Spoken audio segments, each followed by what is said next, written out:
Bonjour les runners, bonjour les sportifs, bonjour au petit monde de la course à pied, c'est Seb et je suis comme chaque semaine heureux de vous retrouver et encore plus cette semaine puisqu'il s'agit aujourd'hui, 18 juin, du 50e épisode du podcast À côté de mes pompes. Alors c'est un nombre symbolique mais j'étais quand même loin d'imaginer en débutant cette aventure il y a quasiment un an que j'arriverais à mettre en place tout cela autour de ma passion pour la course à pied. Alors un grand merci tout d'abord à mes invités qui petit à petit au fil des semaines ont fait de ce podcast ce qu'il est aujourd'hui et indirectement merci aux auditeurs fidèles du vendredi, du week-end et des autres jours de la semaine qui m'emmènent pour certains dans leurs oreilles pendant leurs différentes sorties. Alors merci pour vos échanges et vos différents retours via les réseaux sociaux. Je me nourris de cela pour avancer. Alors pour continuer dans la liste des remerciements, je voulais saluer Fred Belouz du podcast Dans la tête d'un coureur qui a été un petit peu le détonateur dans ce projet, mais aussi Bertrand du podcast Kilomètre 42 pour son accompagnement, sans oublier Hermano, Raph du groupement des podcast makers pour leurs différentes astuces, leurs conseils, sans oublier non plus Pascal pour ses précieux contacts dans le milieu du running. Un dernier remerciement un petit peu spécial à mon épouse Céline qui au quotidien entend parler du podcast du matin au soir, du lundi au dimanche. Donc voilà, sans toutes ces personnes, je ne serais pas arrivé là aujourd'hui. Alors, comme on dit épisode spécial, c'est le 50e, eh bien un invité spécial aujourd'hui en ce 18 juin. Alors, date symbolique pour moi qui est professeur d'histoire-géographie, je suis passionné par la résistance et la Seconde Guerre mondiale. C'est un petit peu l'arroseur arrosé car c'est moi qui me retrouve aujourd'hui dans la peau de l'invité. Alors je vais vous laisser découvrir qui a osé prendre ma place pour conduire cet épisode. Un petit indice, c'est un de mes invités à qui je fais un clin d'œil pour avoir eu cette brillante idée. Alors vous allez presque tout savoir sur moi, sur les coulisses du podcast et son évolution future. Alors, belle écoute à vous et encore merci de participer à cette aventure avec moi depuis bientôt un an. Alors, ravi de vous retrouver aujourd'hui donc dans un nouvel épisode du podcast avec un invité un petit peu spécial que je vais vous présenter immédiatement. Salut. Salut à toutes, salut à tous. C'est pas toi, Sébastien, qui va présenter l'invité, c'est moi. Sébastien Martin, tu es l'initiateur de ce podcast et tu es l'invité du 50e numéro. C'est le 50e numéro, c'est ça, Sébastien ? C'est exactement ça. Alors, les auditeurs vont peut-être se demander qui est aux manettes aujourd'hui donc du podcast et qui va jouer le rôle de l'intervieweur que j'ai et que j'affectionne d'habitude. Greg Delpouille, un ancien invité avec lequel on va échanger aujourd'hui. Effectivement, merci Sébastien de me laisser l'honneur et le privilège de t'interviewer. C'est l'arroseur arrosé, effectivement. Donc, un podcast consacré à Sébastien Martin, celui qui nous réunit depuis maintenant, mais il va nous le dire dans quelques instants. Vous avez sans doute l'habitude, toutes et tous, d'écouter les podcasts de Sébastien sur votre vélo, en courant, en allant au travail, dans votre bain, où sais-je encore. En tout cas, si vous en avez l'habitude, vous savez qu'on commence par l'état civil. Sébastien, je te laisse le soin de te présenter. Alors, Sébastien Martin, je suis né à Châteaudun en 1981, j'approche des 40 ans. Je suis papa de 2 enfants, Yaël et Adam, marié à Céline, mon épouse. J'habite à côté de Beaugency, où je suis enseignant en histoire-géographie au lycée de l'Abbaye depuis maintenant 15 ans. Très bien. Donc, tu fêtes cette année tes 40 ans. Quelle date précisément que nous puissions te souhaiter ton anniversaire ? Alors, ce sera pour le 4 novembre prochain. D'accord, 4 novembre. Écoute, on note sur notre agenda.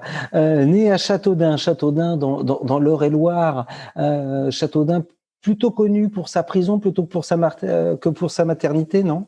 Alors aujourd'hui, oui, puisque la maternité n'existe plus et la prison, on y passe, mais je ne préfère pas m'y arrêter. J'imagine.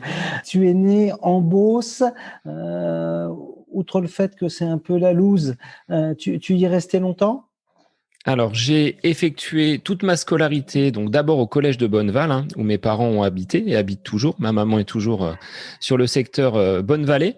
J'ai ensuite fréquenté un lycée général, le lycée Émile Zola sur Châteaudun, avant de partir pour faire mes études universitaires à Orléans, où j'y ai passé 8 ans avant d'attaquer donc ce ravissant métier de prof qui m'anime depuis maintenant 15 ans. Donc, je suis quand même resté dans la région. J'ai jamais migré en dehors des limites de la région centre. Effectivement, à savoir le Loiret, où tu vis actuellement avec ton épouse et tes 2 enfants. J'ai lu ça récemment. Est-ce que tu savais que l'Eure-et-Loir était l'un des départements les plus appréciés des Français? Alors non, pas du tout. Non, mais ça tombe bien. Non, mais je déconne. Hein. C'est pas vrai. Hein. Les gens y passent, mais ils ne s'y arrêtent rarement. On est bien d'accord. Hein. Ou alors si il est cité parmi les départements les plus appréciés, soit dans les 100 départements, dans les 100 premiers départements, l'un des plus appréciés. Hein. Ou alors très apprécié par les dépressifs, peut-être. Peut-être. Il est vrai que si on veut chercher des paysages et des reliefs relativement vallonnés, il faut peut-être s'en éloigner parce que c'est pas par ici qu'on va trouver justement ce terrain de jeu. Non, effectivement. Je chambre quelque peu et je peux puisque j'y ai vécu pendant 2 ans et demi du côté de Chartres. Tu évoquais tes études, Sébastien. Quelles études as-tu fait? Alors, j'ai commencé donc par un baccalauréat économique et social. Et puis ensuite, je suis un passionné d'histoire depuis ma tendre enfance. Un instituteur qui s'appelait Monsieur Malabeuf en CM1, Monsieur Varize en CE1. J'ai eu des instituteurs qui m'ont fait aimer cette matière. Et j'avais un papa qui était maçon et qui aimait les vieilles pierres. Donc, on a fréquemment, pendant les vacances, parcouru des châteaux, des monuments, plus que de faire le lézard sur la plage. Et donc, cette matière d'histoire m'a suivi et me suit encore, puisque j'enseigne maintenant l'histoire-géographie. Et donc, après mon baccalauréat en 99, le chemin était tracé. Ça a été la faculté d'Orléans, où j'ai d'abord passé une licence d'histoire mention géographie. J'ai poursuivi par une maîtrise d'histoire contemporaine axée sur l'Eure-et-Loir, justement, puisque j'ai travaillé pendant 2 ans sur la résistance pendant la Deuxième Guerre mondiale, au contact de témoins, où je réalisais, tu vois, déjà des interviews. J'allais sur le terrain pour échanger avec des personnes qui avaient été acteurs de cette résistance pendant la Deuxième Guerre mondiale sur ce secteur de Bonneval, Château-d'Inclois, enfin surtout le sud de l'Eure-et-Loir. Ce qui m'a permis ensuite de soumettre cette maîtrise, de l'obtenir, et ensuite j'en ai fait 2 ouvrages qui sont sortis et qui ont été édités. Donc il y a ce côté historique qui, sur le plan contemporain, m'intéresse particulièrement et que j'essaie de transmettre aujourd'hui à mes élèves. Tu as déjà évoqué pas mal de sujets. Et là, je comptais évoquer tes 2 ouvrages un petit peu plus tard, mais puisque nous y sommes, allons-y. Et puis bien sûr, tu noteras à la fin de ce podcast ton éditeur et où nous pouvons trouver tes 2 ouvrages. Alors parlons du premier. Quel est son titre? Quel est le sujet? Est-ce que c'était le sujet de ta thèse? Alors le premier est effectivement dans la lignée de ma maîtrise d'histoire contemporaine, puisqu'il s'appelait « Résister en terre de Beauce ». On peut se demander, quand on parcourt justement l'Eure-et-Loir, ce qu'on disait tout à l'heure, comment des personnes ont pu mettre en place des foyers de résistance. On n'est pas dans le maquis ou sur le plateau des Glières, mais malgré tout, voilà, il y a eu des faits de résistance avérés. Et j'ai pu aller justement rencontrer des témoins qui m'ont livré leurs témoignages, et j'allais ensuite aux archives pour confronter un peu ces sources orales à des actes de gendarmerie, des faits qui étaient consignés par écrit. Et donc, à l'issue de cette maîtrise d'histoire contemporaine, j'ai préparé le CAPES, et dans cette promo du CAPES, j'ai un contact qui était ami avec un éditeur orléanais. Et on a travaillé ensemble pour en sortir un premier ouvrage. Donc, c'était les éditions Déméter sur Orléans, qui n'existent plus aujourd'hui. Et cet ouvrage a été tiré à 1000 exemplaires et les 1000 sont actuellement épuisés. Donc, il n'y en a plus sur le marché. Voilà, c'est un livre On ne peut plus se le procurer. Ce premier livre, non. Et quelques années après, donc là, on était en 2008, un premier ouvrage qui est sorti et 4-5 ans après, j'ai continué à accumuler des sources, accumuler des informations sur cette période-là. Et puis, j'ai eu l'envie d'en faire un second livre qui est sorti, lui, en 2015, donc aux éditions du Loir, basé à Châteaudun, et qui s'appelle Vivre la guerre, qui est un petit peu plus, on va dire, condensé, un peu plus accessible grand public, et qui retrace toute la vie sous l'occupation pendant la Deuxième Guerre mondiale, toujours sur le secteur de Bonneval, Châteaudun-Cloix, le tiers sud du département de Eure-et-Loir. D'accord. Et est-ce que tu envisages un troisième livre? Et si tel est le cas, est-ce que ça serait toujours en lien avec la guerre, ou est-ce que tu pourrais partir vers du romanesque ou un autre type d'ouvrage? Alors, habitant à Beaugency depuis 15 ans maintenant, c'est quelque chose qui m'intéresserait de voir comment sur une ville, on va dire de bord de Loire, ville de passage, comment la guerre a pu se mener. Donc, on est à proximité du pont de Beaugency, il y a Main-sur-Loire qui étaient des axes de passage assez importants. Donc ça, ce serait un des sujets qui pourrait m'intéresser. Il faut ensuite trouver le temps. Donc, dans un agenda déjà bien chargé pour aller chercher, on va dire, des sources, et malheureusement les témoins ne sont plus là. Enfin, il y en a très très peu dans la région, et c'est vraiment ce qui m'avait intéressé, le travail d'enquête, d'aller de maison en maison, d'être recommandé, mais un petit peu comme je le suis aujourd'hui avec le podcast. C'était déjà ce que je faisais dans mes recherches historiques, d'aller passer des après-midi à écouter le récit de ces super grands-parents, comme j'aime à les appeler, qui m'ont toujours ouvert leurs portes et que j'ai pu justement consigner dans mes deux ouvrages. Et les familles qui ont accueilli ces livres étaient vraiment ravies, parce qu'elles ignoraient parfois l'existence de cette page historique de leurs parents ou de leurs grands-parents, qui n'avaient jamais évoqué leurs actes de résistance. Donc aujourd'hui, oui, peut-être un troisième livre dans les années à venir, mais il n'y aura pas ce côté un petit peu pimenté avec la recherche et le témoignage direct que j'ai pu avoir de mes témoins. Ben oui, parce que plus les jours passent, moins tu as le privilège de trouver des témoins. Voilà, on peut imaginer que ceux qui se sont engagés en 39, enfin engagés, non, ils se sont pas engagés. D'ailleurs, on les a engagés. Voilà, allez, ils sont nés en 1920, donc oui, ils ont presque un siècle maintenant, et donc. Effectivement, la recherche de témoins se fait de plus en plus rare. Mais pour revenir, tu vois, à la genèse et à l'origine de ce livre, mon grand-père, donc maternel, a été prisonnier de guerre. Donc, il avait fait 2 ans de guerre, 2 ans de service militaire. Et ensuite, il a été prisonnier 5 ans en Allemagne. Et il n'en avait jamais vraiment parlé à ma maman, donc à l'issue justement de toute cette période. Et puis sur la fin de vie, c'est des choses qu'on a évoquées, mais c'est souvent le cas. Les personnes ont tendance à vouloir se livrer un petit peu sur la fin de leur vie. Et puis sur Bonneval, une deuxième personne a été un petit peu le détonateur de cette maîtrise et de ces travaux historiques que j'ai pu réaliser. C'est Monsieur Lefebvre, qui était un artisan peintre que ma maman connaissait et qui m'a tout de suite transmis ses souvenirs, ses recommandations auprès de d'autres résistants. Et à partir de là, je me suis dit c'est possible de faire quelque chose, même si mon directeur de maîtrise n'était pas forcément favorable.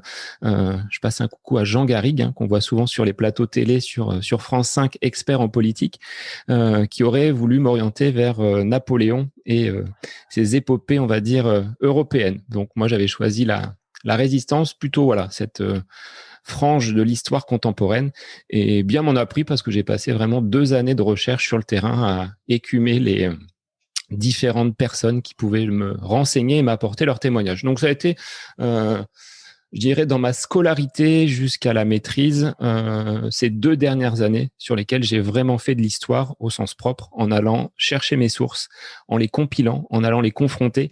Et ça a été vraiment les 2 plus belles années, je dirais, de ma scolarité. Après, il y en a eu d'autres, mais sur un plan historique, c'était vraiment les 2 plus belles. Oui, effectivement, Napoléon est plus que d'actualité en ce moment, bien évidemment. Justement, tu évoques le fait que les témoignages sont pas faciles à recueillir. Il y a une espèce de pudeur sur le sujet. Comment tu expliques? Alors, je ne sais pas si c'est de la pudeur, mais le fait que ce soit effectivement parfois dans les derniers mois, dernière année de sa vie, qu'on se confie sur le sujet, peut-être qu'on se livre. Et voir que certains ne se livrent même jamais sur le sujet. Et figure-toi que j'y pensais justement hier en lisant un excellent trimestriel que je conseille à tout le monde, Zadig, dans lequel on évoque là l'Algérie. Et puis justement, l'Algérie, là, c'était en 62, c'était il y a presque 60 ans, et en fait, on n'a que peu de témoignages. Comment tu l'expliques, ça? Si toutefois tu as une explication. Il y a beaucoup de pudeur de la part des personnes que moi j'ai pu rencontrer. Après, je suis pas spécialiste de la guerre d'Algérie, mais pour les témoins que j'ai pu rencontrer et qui ont, pour certains, fait des actes quand même de résistance assez importants sur le secteur de l'Eure-et-Loir d'où je suis natif, c'était le sentiment d'avoir rempli leur devoir. Ils ont été, pour certains, à un moment donné, animés par cette envie de faire quelque chose. Ce refus de l'occupant allemand, ce refus de la situation d'armistice qu'ils trouvaient honteux, parce que la plupart baignaient dans un terrain où leurs parents avaient déjà vécu la Première Guerre mondiale, où il y avait les arrière-grands-parents qui avaient, pour certains, vécu la guerre de 70. Donc, de laisser tranquillement les Allemands s'installer en Eure-et-Loir, pour certains, ça a été, on va dire, la goutte d'eau qui a fait déborder le vase. Et petite anecdote, si on reste dans le plan sportif, j'ai un témoin qui me disait avoir basculé dans la résistance au moment où les Allemands ont coupé les poteaux du terrain de foot sur lequel il pratiquait son sport avec ses camarades. Motif peut-être futile, mais qui a engendré sa bascule dans la résistance. Et par la suite, ça a été de multiples trains qui ont déraillé, de multiples lignes électriques qui ont été sabotées, avec ce simple détail d'un poteau qui avait été coupé par les Allemands. Donc, pour en revenir à la pudeur, ouais, je pense qu'une fois que la guerre a été terminée, il y a eu cette volonté de passer à autre chose. Ils avaient, je pense, quand même vécu pas mal de choses difficiles, des moments.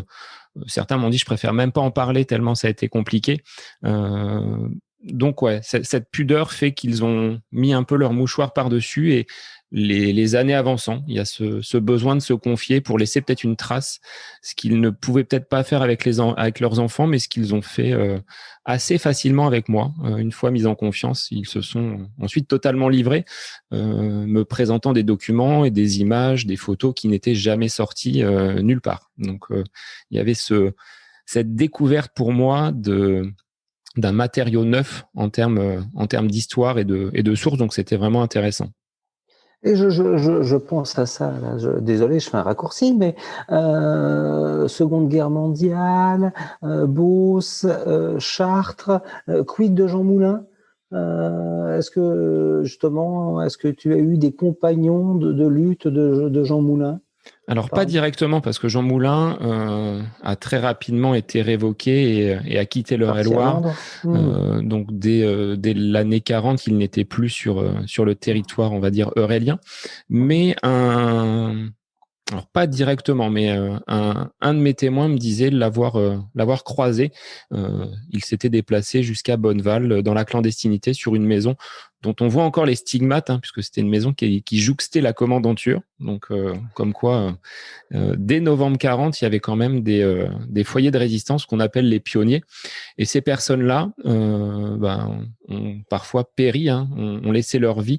Donc, la trace de Jean Moulin, elle existe. C'est un personnage qui, sur Chartres, est vraiment reconnu, mais il n'a pas eu un impact aussi important qu'il a pu l'avoir à l'échelle de la France. Mais il est passé par l'Eure-et-Loir, en effet, et par ces villages et ces villes, là où j'ai pu rencontrer mes témoins. Effectivement. Donc, oui, tu n'as pas eu l'opportunité non plus d'inviter dans ton podcast Malraux pour qu'il te refasse entre ici, Lamboulin. Non, voilà. Ça, c'est pas. Je sais pas s'il était sportif, je sais pas. Bon. Certains ont dû courir quand même pendant ces périodes de guerre Oui, à mon avis, pour oui. échapper à des patrouilles allemandes. Donc, Malheureusement, effectivement. Donc, ce n'est pas un podcast consacré à l'histoire, hein, si toutefois vous prenez le podcast en route. On évoque là, effectivement, on va évoquer un petit peu plus tard la genèse du podcast avec Sébastien Martin, celui qui est à l'origine du podcast À côté de mes pompes. Et d'ailleurs, à côté de mes pompes, faut-il encore s'intéresser à ce titre? On connaît l'expression. Et justement, est-ce que durant ton enfance ou ta vie d'adulte maintenant, tu as entendu dire Seb, t'es à côté de tes pompes? D'où vient l'histoire? Alors le titre, chercher un titre qui soit quand même assez parlant et en lien avec donc la course à pied. On a tous tendance à le dire, faut que je prenne mes pompes pour aller courir. Et bien souvent, voilà, il m'arrive d'être un petit peu tête en l'air, d'être là, mais parfois d'avoir l'esprit qui divague. Donc le côté à côté de mes pompes, si tu écoutais mon épouse, elle te dirait que c'est quand même plutôt bien trouvé. Donc le titre c'est vite imposé. Puis j'ai essayé de le présenter autour de moi et puis ça a plutôt bien marché. Donc aujourd'hui c'est un titre qui me correspond bien et qui me permet de parler course à pied, mais également des à côté. C'est pour ça que je voulais aussi faire ce lien, puisqu'on a pu avoir un speaker. Ah tiens, on le retrouve aujourd'hui. Voir un petit peu l'envers avec le podcast qu'on a enregistré avec Nicolas Gardon sur la presse, la préparation mentale, l'alimentation. Donc, pas forcément que des athlètes, mais également les à côté. Donc, l'à côté s'imposer avec le titre à côté de mes pompes. Donc, ça marche plutôt bien. Effectivement, je confirme tes propos. On évoque l'histoire. Tu m'as permis tout à l'heure un lien que je n'ai pas fait immédiatement parce que j'avais d'autres questions à te poser qui me venaient à l'esprit, mais tu évoquais des poteaux de foot coupés par les Allemands. J'ai ouï dire, par le biais notamment de ton épouse, que tu es ou que tu fus footballeur, c'est ça? Alors, je le suis encore dans l'âme, mais je ne le suis plus sur les terrains. Oui, le sport, si on en revient à ma pratique sportive, j'ai dû commencer par une année ou deux de natation. Au grand désespoir de mon papa, qui aurait préféré que je passe directement par les terrains de foot. Mais ouais, ça a été la natation pour l'apprentissage, on va dire, de la nage, mais j'en ai pas gardé un très très bon souvenir, parce que le maître nageur, je me souviens de son prénom, il s'appelait Philippe, et il nous lançait carrément au bout de la perche pour aller dans le grand bain. Donc ça n'a pas été des années, on va dire, hyper intéressantes au niveau sportif. Au regard du style de ton maître nageur et de son prénom, tu es sûr que c'était pas Philippe Lucas? Mais il était barbu, mais beaucoup moins enrobé et avec les cheveux un peu moins longs. Mais malgré tout, une fois pédagogie. La même pédagogie, sachant que je le retrouvais également sur les séances scolaires. Donc, je l'avais parfois en double ration sur la semaine. Donc, c'était pas forcément quelque chose de très emballant pour moi. Ce qui fait que après 2 années, une fois débrouillé, on va dire, sur le plan de la natation, j'ai rejoint les terrains de football. J'habitais Bonneval, mais j'ai été recruté parce qu'on était venu me chercher pour aller jouer à Marboué, un petit village situé entre Bonneval et Châteaudun, où j'ai vécu mes belles années de footballeur avec les copains. Et ça a été une quinzaine d'années de football, de l'âge de 5-6 ans jusqu'à une vingtaine d'années, où on a pu vivre quand même de beaux moments, des tournois à travers la France, qu'on s'est même exporté sur la région bordelaise, avec un titre de champion régional de jonglage. Voilà, donc un de mes seuls faits d'armes au niveau footballistique, ça a été cette coupe que l'on a pu décrocher à Tours avec mes camarades. Alors, je devais être en poussin ou en pupille. Donc, c'était très, très petit, mais je fais un coucou à tous les footballeurs de la SAM. Donc, à Marboué, et notamment Baptiste, qui est lui aussi un speaker sur la région nantaise. Ah, d'accord, très bien. Écoutez, écoute, saluons Baptiste. Tu joues à quel poste? Alors j'étais au tout début, plutôt au milieu de terrain, et puis après mon gabarit m'a fait redescendre un petit peu, donc j'étais un peu le Laurent Blanc de l'équipe où je jouais, un peu la tour de contrôle avec des relances et comme l'aurait dit mon papa, un bon pied gauche. Dès qu'il y avait un coup franc, j'étais bien souvent positionné derrière le ballon pour mettre une bonne cacahuète. Donc ça, j'aimais bien. Ok. Et effectivement, le poste de Laurent Blanc avec la coupe de cheveux de Barthez. Oui, alors à l'époque, alors ça se voit pas aujourd'hui, mais j'avais une petite queue de cheval, alors peut-être façon catogan, tu vois. Mais bon, ça a pas duré longtemps parce qu'après, j'ai vite changé de coupe de cheveux. Mais non, ce poste, voilà, en défense, j'étais pas très très rapide, donc le fait de pouvoir décrocher un petit peu et d'aller me mettre en opposition, ça me convenait très bien. J'étais pas un aboyeur comme peuvent l'être les milieux de terrain ou les ailiers qui courent très très vite. Moi, je mettais les ballons. Et après, c'était à eux d'aller courir. C'était à eux d'aller courir.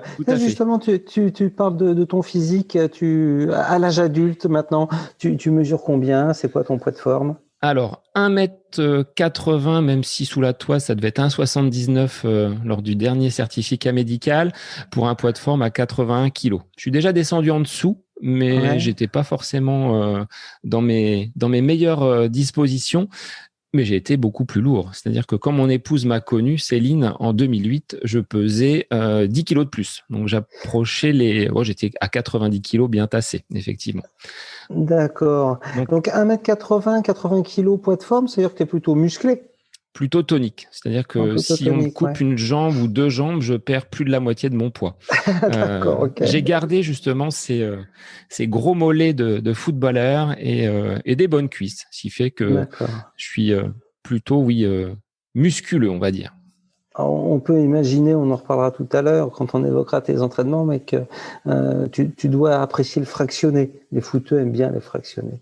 Les footeux aiment bien le fractionner, mais je t'avouerai que pendant ma jeunesse, jusqu'à l'âge de 22, 23 ans, je n'aimais pas courir. C'est-à-dire que je pratiquais le football, mais de faire des tours de terrain ou, tu vois, ces séances d'entraînement quand on débute la saison, on dit allez, c'est footing, allez, on va courir. J'avais horreur de ça. D'être avec le ballon, de jouer avec le ballon, oui, mais de courir. Et ça, je m'en suis rendu compte finalement que les footballeurs ne savaient pas forcément courir et on n'avait pas on parle de foncier, mais c'est quelque chose que je ne faisais jamais. On le verra. Comment je suis venu justement à la course à pied. Effectivement. Quel est ton rapport au foot? Tu entraînes, c'est ça? Alors, j'ai entraîné, c'est-à-dire quand j'avais 15-16 ans, que j'étais encore à Marboué, j'avais pris pendant 2-3 années l'encadrement donc des débutants. On n'était pas sur les catégories U quelque chose comme aujourd'hui. Maintenant, U7, U9. Et le fait que Adam, mon plus jeune fils, se soit mis au foot, donc il est au club de Bâle cette année, et il cherchait justement quelqu'un pour encadrer les entraînements. Donc c'est ce que je fais le samedi matin. On partage ce moment-là avec Adam et j'encadre les U7 de Bâle, ce qui fait que voilà, ça me plaît bien de pouvoir transmettre ce que j'ai pu vivre pendant mes jeunes années à des tout petits, parce que là ça cavale, ça a 6-7 ans. On est sur l'apprentissage de la passe, du contrôle, le début du jonglage. Mais je reviens à ce que j'ai fait il y a 15-20 ans maintenant. Et ça me plaît bien de pouvoir accompagner ces jeunes pousses. Donc sur le côté entraînement, oui, ça je le fais depuis une année. Malgré ça, je suis toujours resté passionné de football, supporter de l'Olympique de Marseille, même si... C'est la question que j'allais te poser. Eh bien voilà, tu as ta réponse. Je suis depuis les années 90 un grand supporter de l'Olympique de Marseille. Et je me rappelle de mon premier match. C'était au Parc des Princes en 1991 pour un match entre le PSG et l'OM. Et je revois encore ces joueurs de l'OM, notamment un grand défenseur argentin, Carlos Moser, faire son échauffement. Le boucher? Oui, voilà. Bon, après, j'étais pas forcément dans cette pratique-là, mais l'équipe Moser, Boli, Dimeco et mon idole Chris Waddle, de les avoir devant moi sur ce Parc des Princes. En plus, ils avaient battu le PSG, donc c'était vraiment, vraiment royal, mais accompagné de mon papa. On était allé voir ce match à Paris et après, ça ne m'a plus quitté. Donc le grand moment, bien entendu, c'est la finale 2 ans après. Voilà, la finale le coup de Munich. De Boli. Exactement, après la déception de Bari et puis malgré les hauts, beaucoup de bas depuis quelques années, mais j'ai eu la chance de pouvoir côtoyer un petit peu les joueurs lors d'un stage qu'ils effectuaient du côté de Port-Crouesty. On était en vacances avec Céline et Yael, mon plus jeune fils, était tout bébé et on a pu les approcher, ils s'entraînaient sur l'arrière de l'hôtel Miramar à Port-Crouesty et on avait pu voir Didier Deschamps, Lucho González, Valbuena. C'était la belle équipe au moment du titre en 2010. Oui, effectivement. Puis c'était pas la même équipe qui avait gagné 17 ans plus tôt la Ligue des Champions. Seul Deschamps restait. Hein. Exactement. Oui. Tapie et la corruption étaient peut-être partis ou la corruption était peut-être restée. Tapie lui était parti. Je peux pas m'empêcher. Hein. On parle de l'Olympique de Marseille, on parle de la Ligue des Champions, on va parler corruption. Hein. Jean-Jacques Edly, Le Jardin, etc. Quoi. Mais tu vois, c'est pas forcément des moments de titre. Il y a des matchs qui restent vraiment marquants. Le match juste après la finale en 93 contre le PSG, 3 jours après, où il y a un but magnifique qui a été marqué par Boli de la tête presque aux 18 mètres. Il y a eu une demi-finale en Europa League là, il y a 2-3 ans. C'est des moments comme ça qui me font aimer le foot. Après, il y a des choses qui aujourd'hui sont un peu moins glorieuses. C'est l'argent, c'est pas mal de choses. Donc ça, je m'y retrouve pas trop. J'ai pas connu le stade Vélodrome dans sa configuration actuelle. On y était allé avec mon papa quand c'était encore l'ancien, mais il me tarde d'emmener mes 2 loustiques, Yael et Adam, et qu'on descende avec Céline jusqu'à Marseille pour voir un match. Donc peut-être l'année prochaine, si le Covid nous laisse la possibilité d'entrer dans le stade, parce que c'est quand même un moment à voir, même si on n'est pas forcément fan de foot. L'ambiance dans les virages, quand ça se répond d'un côté et de l'autre, ça reste quand même. Moi, j'en ai encore la chair de poule, toi, rien que de t'en parler. Donc. D'accord. Eh bien, souhaitons effectivement, ça arrivera que tu puisses aller au Vélodrome avec ton épouse et tes 2 fils. Quel joueur de foot international pro est né à Beaugency? Reynald Pedros. Tout à fait. Un autre gaucher, ailier, lui. Tout à fait. Et un stade juste à côté donc du lycée François Villon, à quelques kilomètres là de la maison, a été donné en son nom. Donc avec lui et Bruno Germain, donc papa de Valère Germain. Tout à fait. Autre Orléanais qui a joué lui aussi à Marseille et au PSG, le traître. Voilà. Donc il y en a beaucoup qui ont fait la bascule, parce que Pedros il a fait la même. Donc ils sont sur des transferts, des choses qui aujourd'hui sont monnaie courante, on va dire. Donc effectivement, il y a quand même des footballeurs et peut-être que à la maison j'en ai un futur. Qui sait, on verra si Adam poursuit et perce dans ce milieu-là. Patrice Loco né à Sully-sur-Loire. Donc il y en a quand même pas mal. Génération que, oui, tout à fait. Donc, allez, pour l'anecdote, je balance vite fait. J'ai vendu un vélo à Valère Germain quand son papa était encore dans la région d'Orléans. Donc j'ai vendu un vélo à Bruno Germain pour son fils et qui était Valère Germain. Donc, en plus du vélo d'Éric Lacroix. Que tu avais vendu aussi. Tout à fait. Pour la même enseigne, pas dans le même magasin, Décathlon Orléans pour l'un et Décathlon Chartres pour l'autre. Effectivement, je côtoie des stars qui ne se souviennent absolument pas de moi d'ailleurs. Bref. Allez, du foot, passons à la course à pied. Donc, ligament croisé pété, c'est ça? Alors, ligament croisé complètement arraché lors d'un match amical, mais contre des Anglais. Donc, autant dire qu'il n'y avait rien que le nom qui était amical. Non, en fait, au niveau de la gorge? Même pas, je me suis blessé tout seul. En fait, j'ai voulu, sur une ouverture d'un ailier anglais, aller tacler le ballon. Mon pied s'est bloqué dans la pelouse et le genou a vrillé et c'en était fini. La carrière de footballeur du grand espoir que j'étais s'est littéralement arrêtée, cassé en plein vol. Et donc oui, effectivement, ça a été le ligament croisé qui a été arraché sur ce genou gauche en 2003.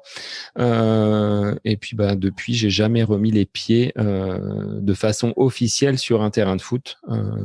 Alors peut-être par peur, c'est-à-dire que si on fait un peu la rétrospective, le fait d'aller au contact, j'avais plus forcément envie peut-être d'avoir mal, me sentant peut-être fragilisé sur cette jambe gauche, alors que le ligament n'a jamais rien eu depuis, hein, j'ai jamais eu de douleur particulière.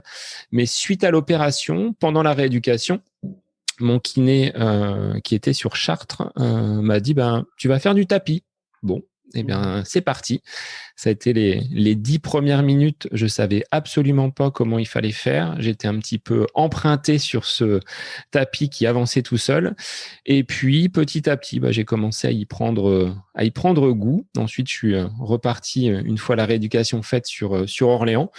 J'habitais à l'époque quartier Saint-Marceau, donc les quais à proximité. Et puis, j'allais d'un pont à l'autre. D'abord le pont Georges V, après le pont Joffre, après le pont de l'Europe. Puis après, j'ai dit, tiens, je vais peut-être faire le tour. Et petit à petit, voilà, j'ai pris goût à la course à pied. Donc, je dirais que mes premières sorties course à pied ont été orléanaises sur les quais. C'était plutôt agréable, avec beaucoup de moucherons que j'avalais à l'occasion de mes sorties estivales. Mais voilà, ça a été ses premiers débuts. D'abord 500 mètres, 1 km, 2 km. Et puis, au bout de quelques mois, j'ai réussi à faire le tour des différents ponts orléanais, rive droite, rive gauche. Et c'est venu comme ça petit à petit, mais c'était vraiment pas au départ un plaisir. J'ai vraiment souffert, étant beaucoup plus trapu que je ne l'étais aujourd'hui. Donc, il a fallu beaucoup de patience, même si je ne l'étais pas à l'époque, puisque tout content d'avoir couru une séance, j'enchaînais une deuxième, une troisième, une quatrième le jour suivant. Et puis au cinquième, je dis, oh là, t'as vraiment trop mal. Tu vois, ces douleurs qu'on a sur les tibias au niveau des périostes. Et j'ai dit, mais c'est pas possible. Comment on peut se faire autant de mal? Donc j'arrêtais 15 jours, j'arrêtais 3 semaines, puis ça revenait. Puis voilà, ça a été une expérimentation, mais très, très empirique de la course à pied, où je ne prenais pas dans les premiers mois et dans les premières séances beaucoup de plaisir. Et pourquoi tu y allais? Parce que je voyais beaucoup de personnes sur Orléans qui couraient et ne pratiquant plus de foot. J'étais en plus, au moment où je faisais mon mémoire de maîtrise, d'être enfermé dans un appartement de 25 à 30 mètres carrés et travailler toute la journée. À un moment, il fallait quand même une petite soupape, un petit sas de décompression. Et le bord de Loire était quand même plutôt agréable. Je l'avais juste à portée de chaussures. Donc, ça a été l'occasion de mettre un pied devant l'autre au démarrage. Mais petit à petit, quand même, j'y ai pris goût. Même si, je te dis, les premières séances se faisaient un peu dans la souffrance et dans la douleur. D'accord, d'accord. Et quel fut ton premier club? C'est peut-être ton club actuel? Ouais, j'ai qu'un seul club à mon actif au niveau de la course à pied, c'est Mauvatitude. Mais c'est arrivé que dans les années 2013-2014. Donc, c'est encore très, très récent. Je suis pas un coureur qui a connu donc les différents clubs et je suis arrivé un petit peu par hasard. Céline, mon épouse, travaillant dans un salon de coiffure à Main-sur-Loire, a coiffé un client, David Barra, qui s'est présenté comme étant à la tête d'un jeune club de course à pied à Main-sur-Loire. Il venait de quitter avec quelques autres le LMA pour monter ce petit club à Baule. Et je suis allé voir sur une séance comment ça se passait. On a discuté et puis finalement, je me suis inscrit, j'ai fait une première séance et après, voilà, j'en suis aujourd'hui le secrétaire et le webmaster. Donc aujourd'hui, ça reste mon seul club. Donc au niveau de ma pratique pédestre. Et en quelle année ça? 2014, ouais, 2014-2015. 2014, d'accord. Voilà. Ouais, donc oui, il y a 6-7 ans, effectivement. Isa et David Barak, effectivement, les coureurs à pied de la région connaissent de par leur générosité, puis leur chrono aussi. Hein. Les chronos, les podiums, et puis ce petit club que David et je te dis 2-3 autres ont monté a bien grandi depuis, puisqu'on a atteint jusqu'à une centaine de membres il y a 2 ans. Bien. Donc après, c'est d'autres problèmes en termes d'organisation et de gestion, mais globalement un club qui reste familial, où chacun prend plaisir à se retrouver au niveau des entraînements, avec des challenges qui sont vraiment différents pour les uns et pour les autres, mais voilà, cet esprit familial qui fait que les gens adhèrent assez rapidement, et auquel j'ai également adhéré, parce que la pratique de la course à pied en solo, je commençais à sentir une certaine stagnation et pas de régression, mais quand tu cherches à progresser, avancer, à un moment donné, il faut franchir le cap. Donc, ça a été le cas avec ce club qui était pas très loin de la maison, et où je pouvais justement trouver à la fois des gens pour me tirer devant et me pousser un petit peu derrière. Donc, ça a été bénéfique. Cool, oui. En plus, oui, c'est vraiment la convivialité. Quand on évoque ce club, c'est le mot qui vient à l'esprit, effectivement. Ta discipline de prédilection, c'est quoi? C'est la route, le trail, la piste? Oh, définitivement, c'est le trail, Greg. Hein. Moi, c'est les grandes envolées, les descentes surtout. Je suis très, très fort en descente. C'est ce que m'a confié ton épouse, effectivement. Hein, là, tu prépares activement la diagonale des fous avec le secret espoir, ou l'espoir assumé de gagner la course en faisant la différence dans les descentes, c'est ça? Oui, tout à fait, tout à fait. Je compte pas trop sur mes cuisses, parce qu'en montée ça va très bien, mais la descente c'est quand même mon point fort. Non, honnêtement, le trail, la dernière expérience que j'ai pu avoir, s'est soldée par un rapatriement en camion de pompiers sur la Tulle-Brive Nature, où je partais, et au 8e kilomètre, la cheville a totalement vrillé. Alors, il faut dire que le terrain de jeu que je peux avoir ici sur Beaugency, et ce que j'avais en Eure-et-Loire, n'est pas forcément propice à la pratique du trail. Donc, j'ai fait une croix dessus. Alors, j'aime dire que je fais des trailounets. Donc, toi, c'est des petits trails où on est plus sur du chemin comme la Loire à vélo, terrain bien damé. Mais je prends plaisir aujourd'hui sur la distance du 10 km jusqu'au semi-marathon. Donc, j'ai jamais été au-delà. J'ai accompagné un jour un coureur qui faisait un Tour de France en courant avec une poussette. Donc, on avait fait Beaugency jusqu'à Fleury-les-Aubrais, mais en mode tranquille, hein, puisqu'il fallait justement pousser cette petite poussette. Cyril, un petit clin d'œil à toi du côté de l'Allier. Mais voilà, le marathon, non, pas pour le moment. J'ai encore envie de progresser et de performer sur ces deux distances que sont le 10 km et le semi. J'allais te poser la question à savoir quelles étaient tes distances de prédilection. Ça s'est fait, tes chronos actuels, et puis les chronos que tu aimerais faire. Alors, le chrono actuel sur semi-marathon, la meilleure marque que j'ai dû faire, c'est à Chartres.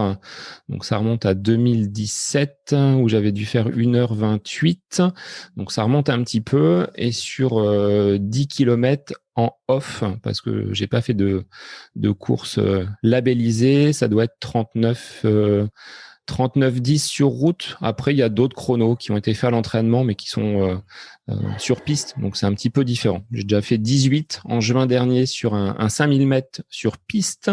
Puis 37-02-03 sur piste. Mais ça, c'était en 2016. Donc, oui, ça remonte un petit peu. Mais les chronos tiennent, ouais, 18 sur 5, 37-10 sur 10. L'avantage de la piste, c'est au moins tu es sûr de la distance. Voilà. Même si c'était la piste de Beaugency. Oui, qui ne fait pas véritablement 400 mètres. Oui, enfin 398, ça va aller, quoi. Et c'est des chronos que j'avais fait seul, vraiment pour me donner des petits challenges. Et ça a été le cas sur les deux derniers. Un sur route qui avait été fait au moment de l'Equiden, donc ASICS. Ça, c'était en novembre dernier. Et en juin dernier, c'était le le chrono sur 5000 au sortir de cette période de confinement où j'avais plutôt bien couru, m'étant bien entraîné, ayant profité de cette période d'inactivité sur le plan professionnel, hein, étant un prof en distanciel derrière mon écran. Donc, j'avais tout le loisir de m'entraîner. Je dirais que j'ai presque vécu ces 2 mois comme un sportif de haut niveau. Tu vois, où tu t'entraînes, tu as le temps pour cuisiner, tu as le temps pour récupérer. Il n'y a pas ce stress du travail. Donc, j'étais vraiment en forme au sortir de ces 2 mois et demi de confinement. Donc, les résultats étaient là. Je l'ai payé par la suite, hein, parce que j'ai eu un gros trou d'air après sur l'été dernier. Mais l'ambition, c'est d'améliorer ces chronos sur les mois à venir et peut-être de retenter un semi pour descendre un petit peu cette marque. Donc, de passer sous les 1h28 au semi-marathon. Voilà. D'accord. Effectivement, je te rejoins, hein.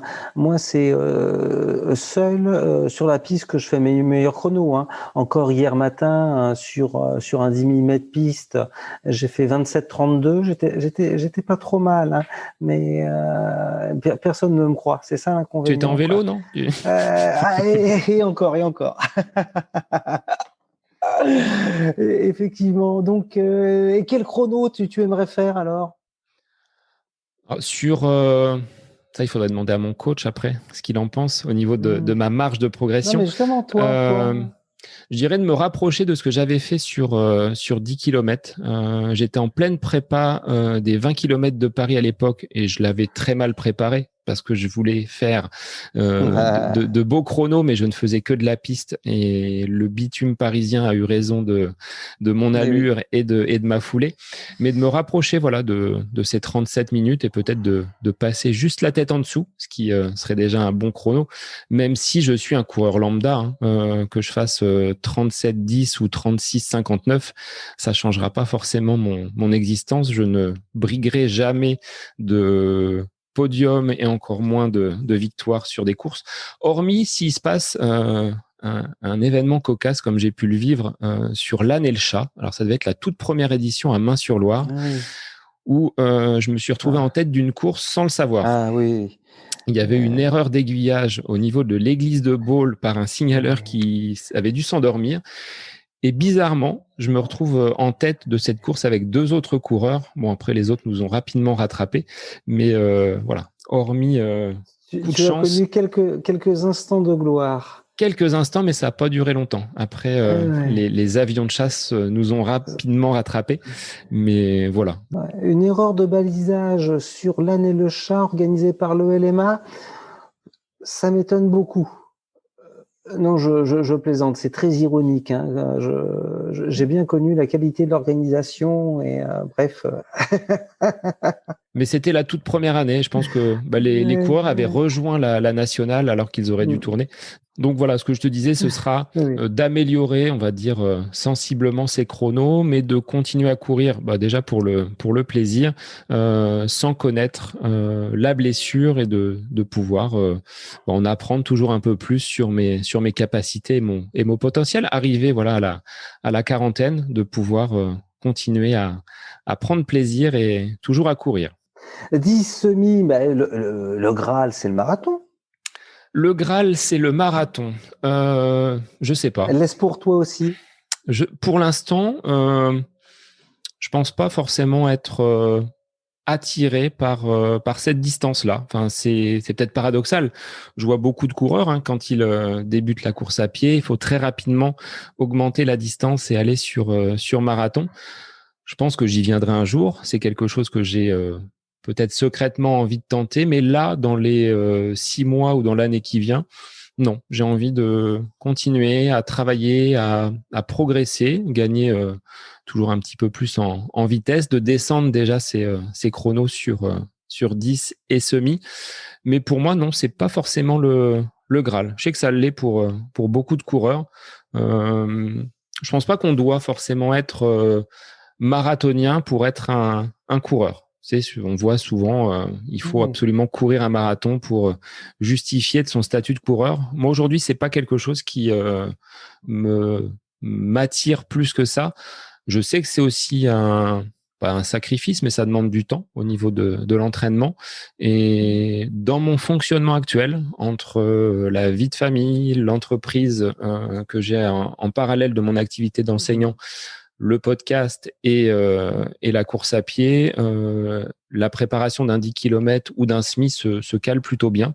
Peut-être quand les enfants sont un petit peu plus grands, mais pour l'instant, non, c'est quelque chose qui est mis de côté. Alors, je botte pas en touche parce que je dis pas que j'y viendrai pas un jour, mais pas pour tout de suite. Je dirais que quand j'échange avec des marathoniens, ils me disent qu'on se bonifie avec l'âge.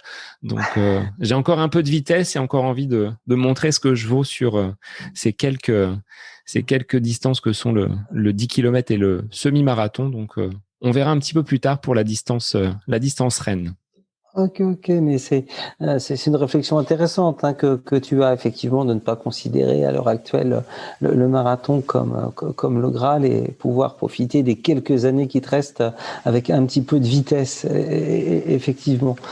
Je ne veux pas dévoiler mes sources, mais quelqu'un dont je tirais l'identité m'a dit il a besoin de courir. Alors, c'est même une nécessité. Si je reprends les mots de mon épouse Céline. J'ai dit que je tairais mes sources. Ça fait partie de mon équilibre. Aujourd'hui, à l'image, tu vois, du podcast, j'en suis à 50 épisodes. J'ai pas loupé une semaine depuis presque un an dans la diffusion des épisodes. Et je dirais que dans la course à pied, depuis que je pratique la course à pied de façon très, très sérieuse et sans être blessé, c'est quelque chose dont j'ai effectivement besoin. La course à pied m'apporte aujourd'hui, un petit peu comme ce que je disais tout à l'heure par rapport à ce que je vivais pendant mes études universitaires. C'est un bon sas de décompression. Je prends mes baskets, je prends ma montre ou pas d'ailleurs, parce que c'est bien souvent le simple plaisir de courir qui m'anime. Hormis s'il y a une séance qui est de fractionner, on y reviendra peut-être tout à l'heure. Mais c'est ce besoin d'aller m'évader, de réfléchir aussi à pas mal de choses, de projets qui trouvent parfois une solution à l'issue de la séance. Donc ça fait partie de mon quotidien.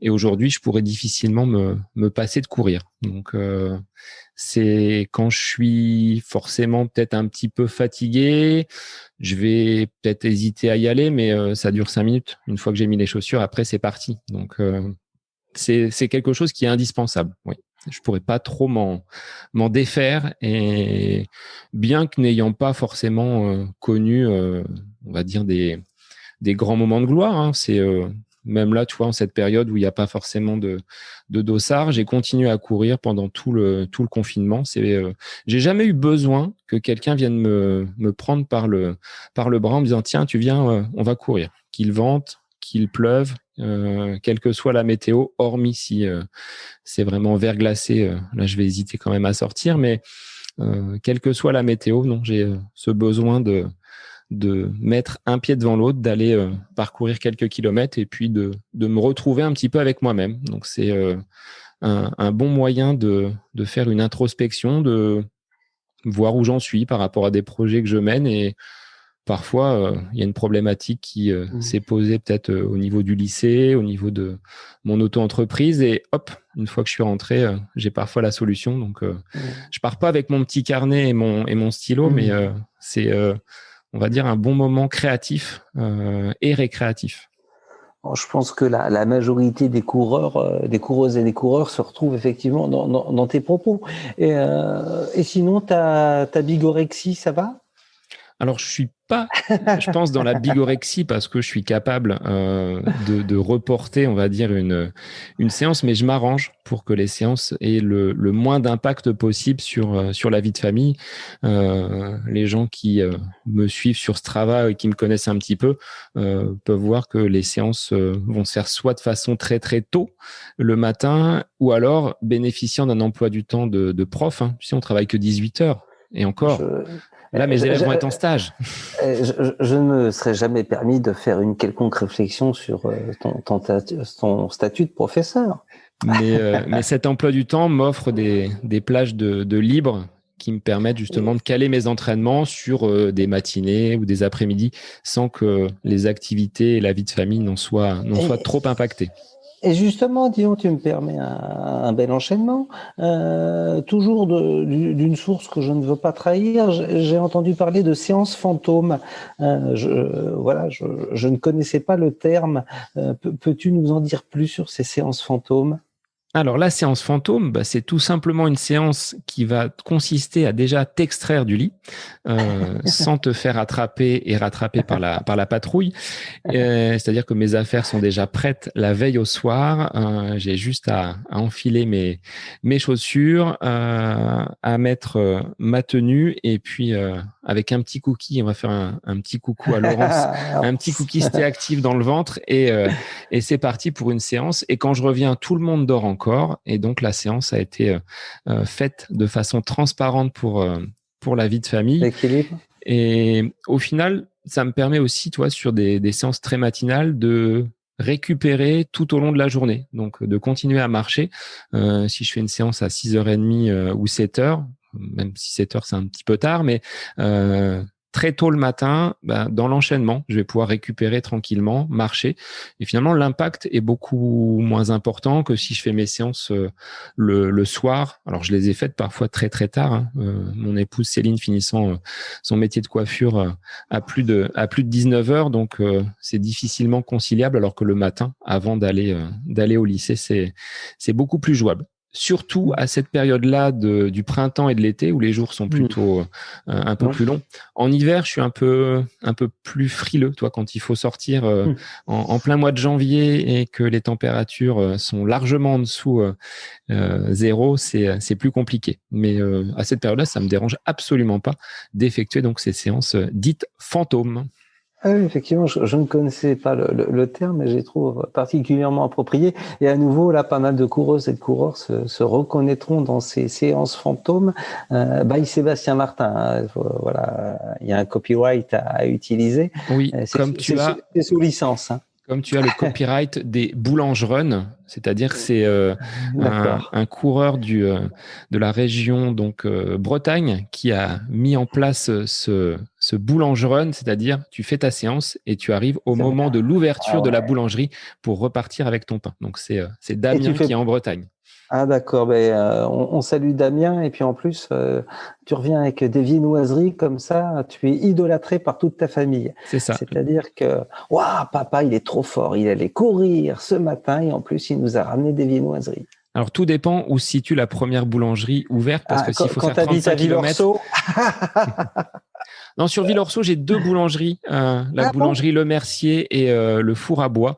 Donc, je fais un coucou. Là, c'est la tournée des coucous entre Franck Collat et Stéphane Le Mercier. Il y a 2 très bonnes boulangeries sur Beaugency, donc j'ai pas très très loin à aller. Je peux passer par la petite porte et j'aurai mes viennoiseries. Il y a pas de souci. Cool, effectivement. Et je pense à ça au sujet des séances fantômes. Je crois que j'ai créé un autre type de séance fantôme qui consiste à rester dans son lit et à te persuader toi-même que tu es sorti, que t'as fait ton entraînement. Et elle est fantôme pour tout le monde. Même toi, tu t'en es pas aperçu. Oui. Là, tu as rêvé ta séance, tu as très bien couru durant ta séance, mais voilà. Il y a une petite citation qui dit... fruits, hein. Oui, vas-y. Il y a une petite citation qui dit pour réaliser tes rêves, reste 5 minutes de plus au lit. Donc c'est un petit peu la même chose en fait. C'est ça. La course que tu aimerais faire, j'avais à l'esprit par exemple le marathon de New York, mais bon, tu n'es pas encore marathonien dans l'âme. La corrida de Bonneval peut-être. Ça c'est quoi le Graal pour toi en termes de course? Alors, c'est une bonne question parce que j'y ai pas réfléchi. Après avoir, tu vois, enregistré un épisode avec Julien Lion au Kenya, je pense que d'aller, pas forcément faire une course, mais d'aller faire un petit stage sur ces terres kenyanes, c'est quelque chose qui me qui me plairait vraiment particulièrement, d'aller au contact des populations et puis de voir ces jeunes qui courent avec parfois des chaussures d'un autre temps que nous considérions comme des savates, mais qui pour eux est quelque chose de formidable. Donc peut-être un stage au Kenya. Après, à l'étranger, en tant qu'historien, le marathon d'Athènes, peut-être. Ça pourrait être intéressant de repartir sur les traces de Philippides. Mais le côté chaleur, j'aime pas trop. Donc, il faudrait qu'il le fasse peut-être en plein hiver, sur une période un peu moins chaleureuse. Mais voilà, je pense que s'il devait y avoir une course, ce serait celle-ci. Mais la corrida Bonne-Valaise, bien entendu, c'est quelque chose à ne pas manquer. Le dernier samedi de décembre. 31 décembre. Voilà. Donc, c'est le dernier samedi août ou c'est bien souvent le dernier samedi, ouais. Dernier samedi du mois de décembre. Beaucoup s'y préparent, parfois déguisés dans les rues Bonne-Valaise, effectivement. Ouais, effectivement, le Spartathlon, voilà, c'est ça. Je cherchais le nom de cet ultra organisé en Grèce. Bon, c'est pas encore dans tes distances de prédilection, hein. On doit être dans les 250 km, c'est ça. Quelque chose comme ça. Et, effectivement. Au sujet de l'entraînement, t'es plutôt discipliné ou un peu rock'n'roll? Alors, j'aime bien quand le programme est relativement cadré. J'aime bien savoir ce que je vais faire. Alors là, depuis le mois de novembre, je suis encadré et accompagné par David Goss, qui est un coach et qui, lui, est basé sur Toulouse. Et il me donne le programme à la semaine. Donc, je sais ce que je dois faire, sur quelle allure, à quelle vitesse. Je l'ai pas toujours été. Ça n'a pas toujours été un fonctionnement aussi cadré. Mais pendant le confinement, je m'étais rapproché d'une application qui s'appelle Run Motion Coach, qui me proposait également des séances au fur et à mesure de la semaine. Donc, c'est quelque chose qui me plaît. Et avant cela, quand j'ai débuté donc au club de Mauve Attitude, David nous proposait une séance le mardi, une séance le jeudi.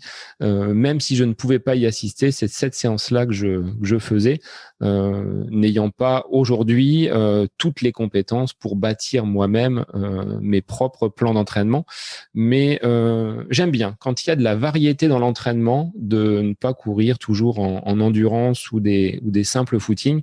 Quand il faut aller taper un petit peu dedans et du fractionné, un peu de vitesse pour panacher un petit peu ces différentes séances, j'aime bien. J'affectionne la piste. Je dois avoir le record du tour de piste à Beaugency, pas en vitesse, mais en termes de nombre. Je suis la légende locale, comme me dit Strava, au niveau des tours de piste, bien loin devant d'autres coureurs de Beaugency, mais je dois être le seul, ou à peu près le seul à courir dessus. Alors, c'est quoi le maxi? Je sais pas, je dois être à presque déjà 3000 tours, je crois. Ah oui, d'accord. Ah oui, depuis, dans ce sens-là, d'accord. Ouais, et d'affilée, parce que déjà 25 pour faire 10 km, mais... d'affilée, j'en suis resté à 25. J'ai pas été au-delà. Donc, bon, essaye de faire un 10 km 400, quoi. Oui, voilà. Il faudrait que j'aille un petit peu plus loin. Juste, c'est clair, Je n'ai jamais fait de séance Zatopek comme l'a pu faire un de mes invités, Faustin. Peut-être, ça peut être un défi. Hein. Après, il faut voir ce qu'en pense le coach, parce que je vais pas ruiner les efforts que je mets en place aujourd'hui pour être, on va dire, précis et vraiment très organisé dans l'entraînement. Mais peut-être, oui, ça pourrait être un sujet de défi à venir. Donc plutôt cadré et pas trop rock'n'roll, même si dans mes premières années d'entraînement, comme je te le disais tout à l'heure, c'était un peu freestyle. Hein. J'allais 4 jours de suite courir, après j'étais 2 mois sans y aller, je revenais et j'ai petit à petit, avec l'âge, appris de mes erreurs. Céline m'appelle parfois le coureur Tamalou, et Sylvain, mon copain pharmacien à Baule, m'a vu pendant de nombreuses années aller chercher moult crèmes, bandes, voilà, tout ce qui pouvait se faire pour aller mieux.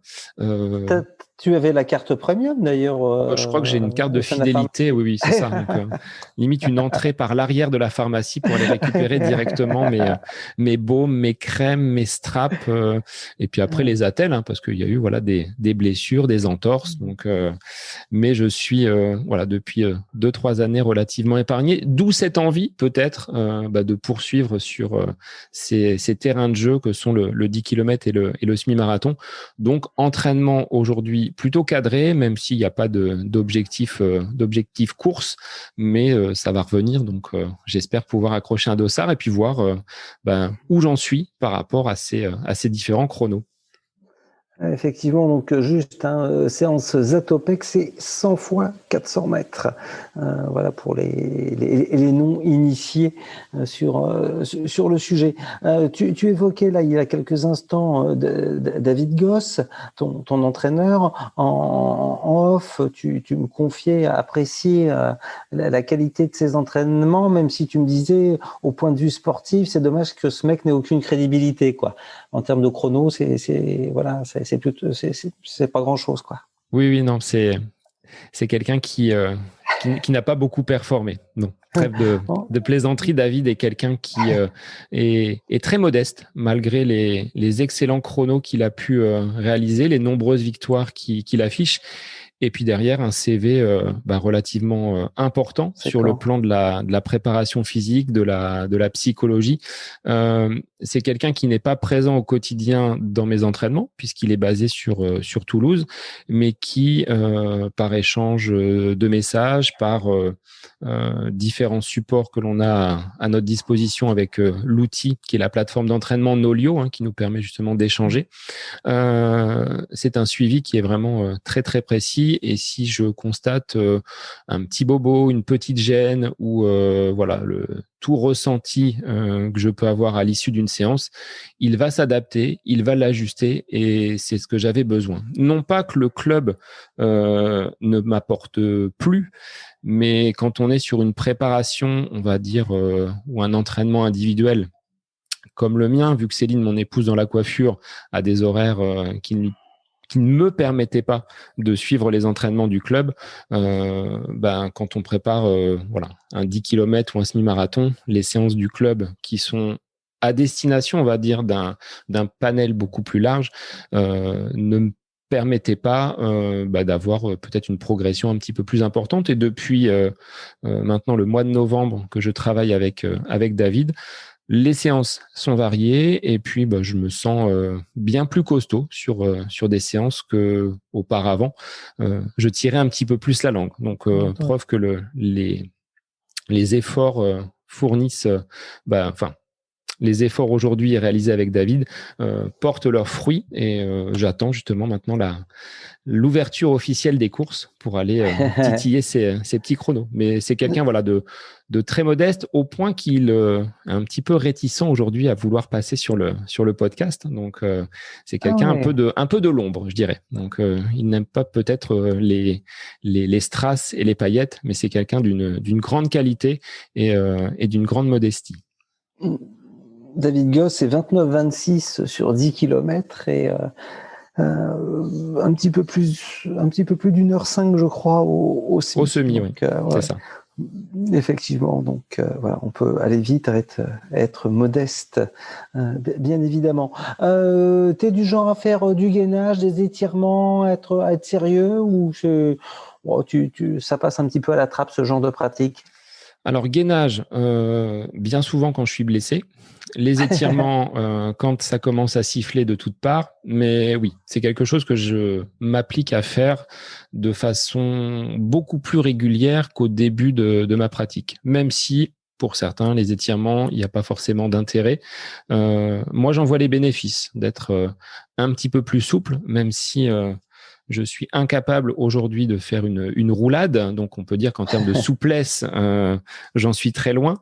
Mais sur le plan de la course à pied, je suis inscrit dans une salle de sport à Beaugency et une fois par semaine, c'était une séance avant l'épisode Covid et confinement, une séance sur laquelle j'allais travailler, renforcer un petit peu avec Laurent, le gérant, donc renforcer un petit peu les articulations et malgré tout travailler les jambes parce que même si on court, je pense qu'il y a ce besoin de renforcer les cuisses, les ischios, les mollets et puis le gainage pour le haut du corps, parce que la position est quand même assez importante en course à pied, donc de travailler la tonicité. Mais voilà, hormis celle qu'il y a dans mon placard, on ne verra jamais mes tablettes de chocolat. Donc, c'est pas une morphologie qui me permette d'afficher un torse, fièrement, voilà, avec les tablettes de chocolat, mais ça, c'est la constitution, on va dire, et l'héritage familial. Donc, d'accord. Ouais. Les gènes ont bon dos. Exactement. Et je le cache pas. Voilà. Quelle est ta séance préférée? Ah, séance préférée. Il y en a une que j'aime pas du tout. On va déjà partir à l'envers. C'est la séance de côte. C'est la question que j'allais te poser après. Bon, alors la séance que j'aime pas, c'est la séance de côte parce que le cardio monte très très vite donc dans les tours et c'est pas quelque chose que j'apprécie. Même si les côtes par ici, il y en a pas énormément. J'attendais que tu finisses ta phrase pour te chambrer. Hein. Les côtes à Villorceau. Si, il y a peut-être l'autoroute. Le pont de l'autoroute et le point culminant de Villorceau. Et dernièrement, David me demandait de trouver une côte de 500 mètres. Je lui ai dit à moins de faire 300 km. C'est clair, il ne connaît pas la région. À moins de faire 300 km, voilà, j'en trouverai pas. Donc les côtes, c'est vraiment celle qui est le plus difficile, mais j'en tire quand même des bénéfices parce que c'est pour les appuis, pour la vélocité et de faire monter le cardio. Donc c'est quand même une séance importante. Après, celle que je préfère, c'est les séances de piste. Enfin, peut-être un petit peu, on va dire maniaque de la piste, mais des séances où il faut respecter une allure, que ce soit du 400 mètres, du 800 mètres, du 1000 mètres. Séance de 1000 à vraiment haute vitesse, ça j'aime bien. Et d'être régulier. Un 8 x 1000 ou un 10 x 400 ou un 6 x 800, d'être vraiment dans des allures. Je m'appelle parfois El Professor, tu vois, c'est il y a la régularité et on a fait un challenge avec le club durant le dernier confinement et voilà, j'ai été vainqueur de ce challenge de la régularité au niveau des allures parce que alors la montre m'aide forcément à être régulier, mais j'arrive à tenir des allures quand on est sur une allure de 10 km ou de 5 km, à être vraiment très très régulier. Donc ça, j'apprécie ce travail. J'aurais peut-être plus de facilité à faire une séance de ce type-là qu'à réaliser un footing en endurance d'1h30. Donc, je serais peut-être même trop rapide sur ma séance d'endurance, alors que sur une séance de piste, je suis vraiment très, très régulier. Donc, c'est quelque chose que j'affectionne. Cool.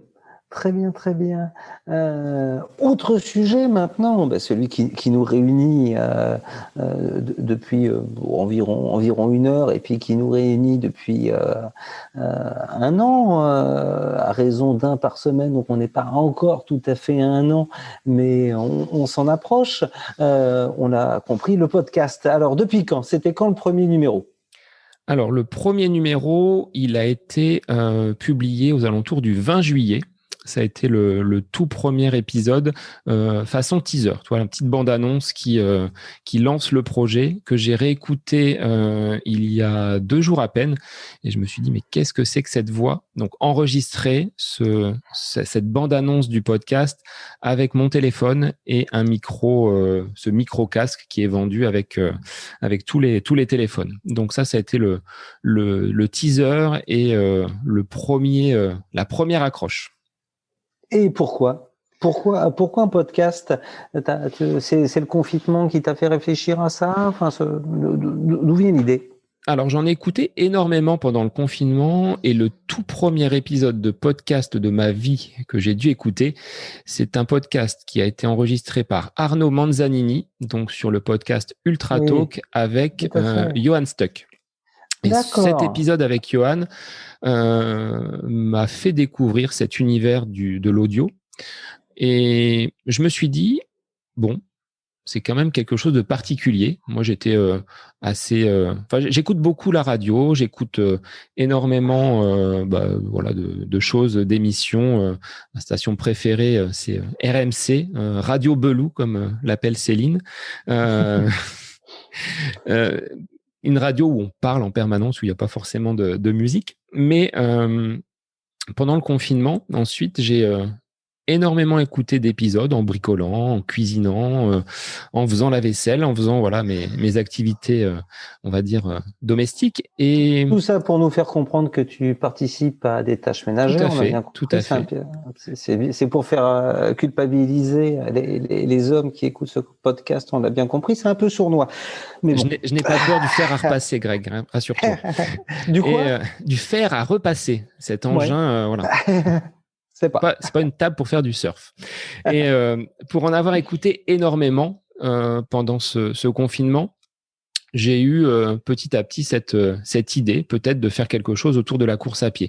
Alors, ça vient aussi du fait que pendant mes jeunes années, avant d'être papa, j'ai animé, donc de façon hebdomadaire, une émission de radio sur la radio de Châteaudun, Radio Intensité. Alors, c'était pas une émission où j'étais en direct, c'était pas une émission où je parlais, puisque c'était une émission consacrée à de la musique électronique, des choses que je faisais de mon ordinateur avec mes platines et que j'envoyais sur un serveur. Mais ce côté radio, j'en ai fait pendant 7-8 ans. Donc, c'était une émission qui passait le samedi soir sur la radio à Châteaudun, que j'ai abandonné avec l'arrivée des enfants, parce que ça demandait quand même pas mal de temps. Et puis, pratiquant la course à pied, je me suis dit, si on peut mettre en place le côté audio et le côté passion, à savoir la course à pied, qu'est-ce que ça pourrait donner ?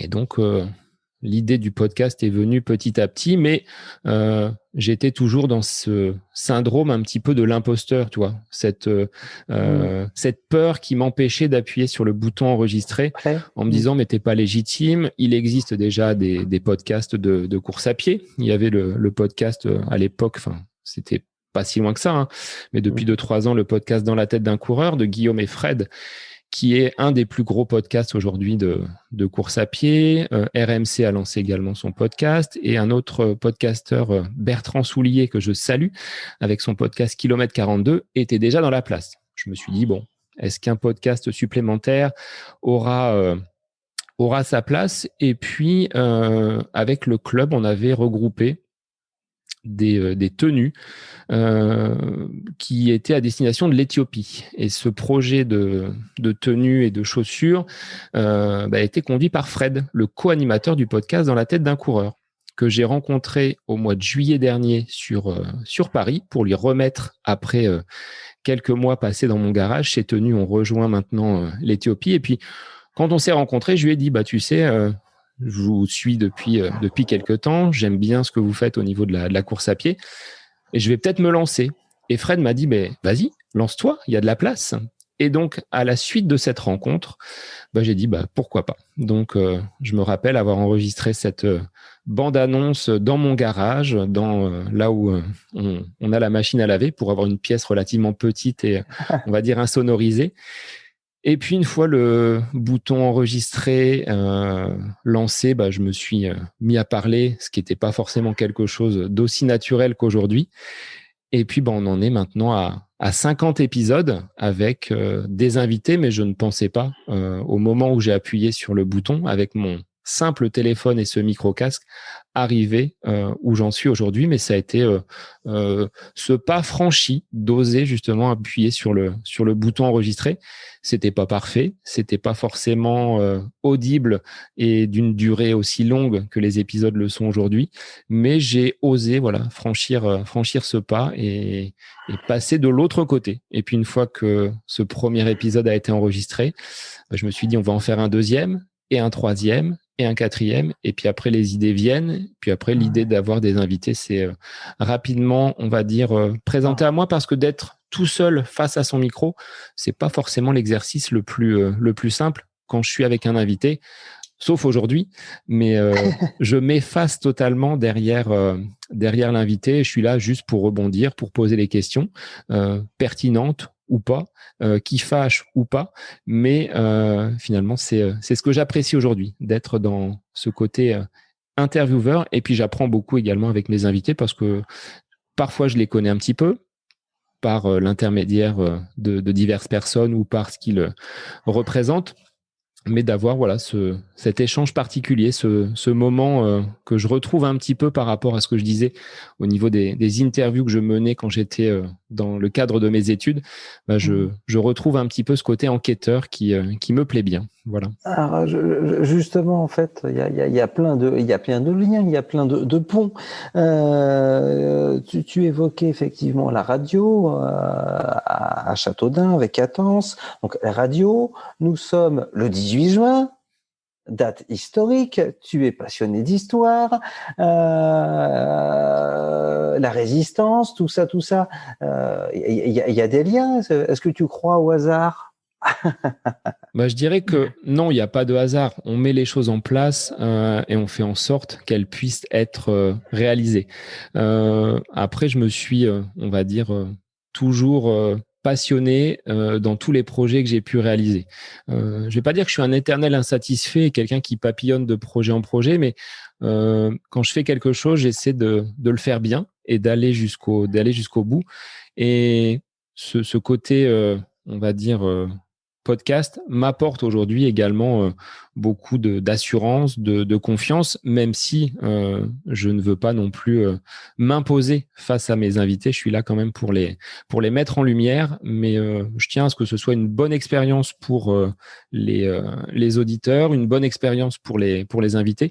Et le côté 18 juin, oui, est quelque chose qui est un clin d'œil et un symbole, d'autant plus qu'à une journée près, c'est l'anniversaire de rencontre avec mon épouse Céline. Donc, cette date du 17 juin 2008 est quelque chose qui reste marqué, puisque le lendemain, je sortais mon premier livre. Donc, voilà. En plus. Aux alentours du mois de juin, du 17-18 juin, il y a quand même pas mal d'éléments qui me sont chers, effectivement. Ah oui, sortir un livre sur la résistance le 18 juin, oui, ça a du sens. Et effectivement, tu évoquais là Johann Stuck il y a quelques instants. Tu me feras penser à évoquer à nouveau Johann Stuck. J'ai deux super invités à te proposer. Bon, écoute, je prends, Greg. Ouais. Je sais que tu es un pourvoyeur et un très, très bon recruteur en termes d'invités pour le podcast. Donc, oui, parce je te remercie aussi. J'ai le plaisir de partager parfois à 6h30 du matin des footings avec Johann Stuck. Bien. Voilà. Et qui était ton premier invité? Ta ou ton premier invité? Alors, mon premier invité, il restera comme le premier, celui dont on se rappelle. Et je m'en rappelle encore plus fortement, c'est que la qualité de l'interview, pas le message qu'il a, entre guillemets, transmis, mais le côté technique n'était vraiment pas bon. Et c'est peut-être le seul regret que j'ai aujourd'hui d'avoir proposé à mes auditeurs cette interview dans ce format-là, avec cette qualité sonore.